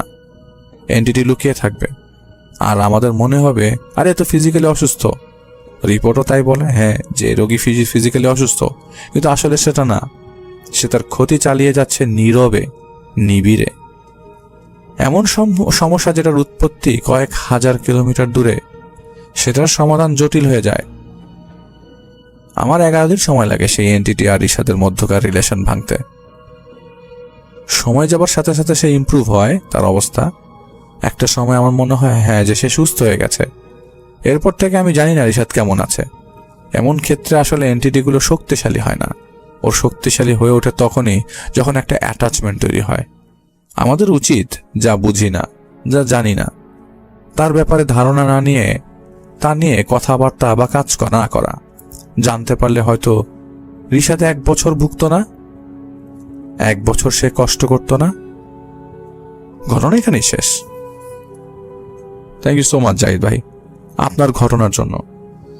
আসলে এই ধরনের ঘটনা শোনার জন্য সবাই মানসিক প্রস্তুতি নেয় না, কারণ আমি জানি যে আপনি এটার সলিউশন, এটা খুবই সহজ সলিউশন, সবসময় সব এন্টিটির সলিউশনের জন্য আপনাকে ফাইট করতে হবে না। কিন্তু এই সলিউশনটার জন্য আসলে আমার কাছে মনে হয় এই ধরনের কেসেসগুলোতে নিজেকে সবসময় সামলে রাখা উচিত। আর ব্ল্যাক ম্যাজিক এগুলো তো আছে উপস্থিত, কিন্তু এগুলো কিন্তু এই উইজা বোর্ড বলি, উইজা বোর্ডের মধ্যে কয়েন লাফাচ্ছে, আমরা এগুলো কিন্তু এক ধরনের আসলে ব্ল্যাক ম্যাজিকেরই একটা ওয়ে, যে আপনি কিভাবে সেই আত্মা বা সেই আত্মা তো বলাটা ভুলই একদম, সেই সেই সেই অবয়বদের সাথে আপনি কিভাবে কানেকশনে যাবেন সেই পন্থাটা তো ভুল। সেই পন্থাটাই তার বন্ধু অবলম্বন করতে যেয়ে বিপদের সম্মুখীন হয়েছিল। কিন্তু সেই ঘটনা ঘটার একটা পর্যায়ে রিশাদ ভুলেই গেছিল যে সে তো একদিন এখানে যে ওই অবয়বটাকে দেখেছিল, সেই অবয়বটা বারবার যে আসছে, সে বারবার হয়তো তাকে ভুলিয়ে দিচ্ছিল যে সে একবার তার সাথে দেখা হয়েছিল সেই হাসপাতালে, পরিত্যক্ত হাসপাতালে। সেটা চিন্তা করতেই তো আমার কাছে কেমন একটা অদ্ভুত লাগে যে একটা খালি বিল্ডিং এর মধ্যে আমি একটা বন্ধুকে এই ধরনের কাজ করতে সহায়তা করব। আসলে জ্ঞান না থাকলে যেটা হয়, আমি আপনাদের সবাইকে বলবো এই ধরনের কোনো ধরনের কাজ যদি আশপাশে হয়, যারা বাংলাদেশের বাইরে বিদেশে থাকেন বা এই ধরনের কাজ যারা করতে চান বা ইচ্ছুক, আমি বলবো যে আসলে গোবরে ভুলে পা দেওয়াটাই খারাপ। বিপদ যখন আসবে তখন আপনারা আসলে তখন সামলাতে পারবেন না। তো মোরলেস এই জিনিসগুলো আমি জাস্ট ছোট করে কথা বলে শেষ করব যে একজন মহিলা সে ব্ল্যাক ম্যাজিক করতো, সে ব্ল্যাক ম্যাজিক করতে যে নিজের বিপদ নিজেই টেনে এনেছিল। পরে একটা সময় সে অসুস্থ হয়ে যায়, তার পরিবারের লোকজনরা তখন বড় আলেম খুঁজতে শুরু করে। এর কারণ কি, সে নিজেই আরেক জায়গায় যেত আরেকজনের ক্ষতি করতে, তার ক্ষতির বদলে উল্টা তার ক্ষতি হয়ে গেছে যিনি ক্ষতি করতে চেয়েছে। আসলে এইসব জিনিসে মত্ত থাকাটা খুবই খারাপ, রিস্কি জিনিস সবসময় রিস্কি। আপনাদের সবাইকে অনেক অনেক ধন্যবাদ। ইনশাআল্লাহ সামনের এপিসোড আপনাদের সবার সাথে দেখা হবে। ততক্ষণ পর্যন্ত সবাই ভালো থাকবেন, সুস্থ থাকবেন, 1 সেকেন্ডও মিস দেবেন না। আসসালামু আলাইকুম।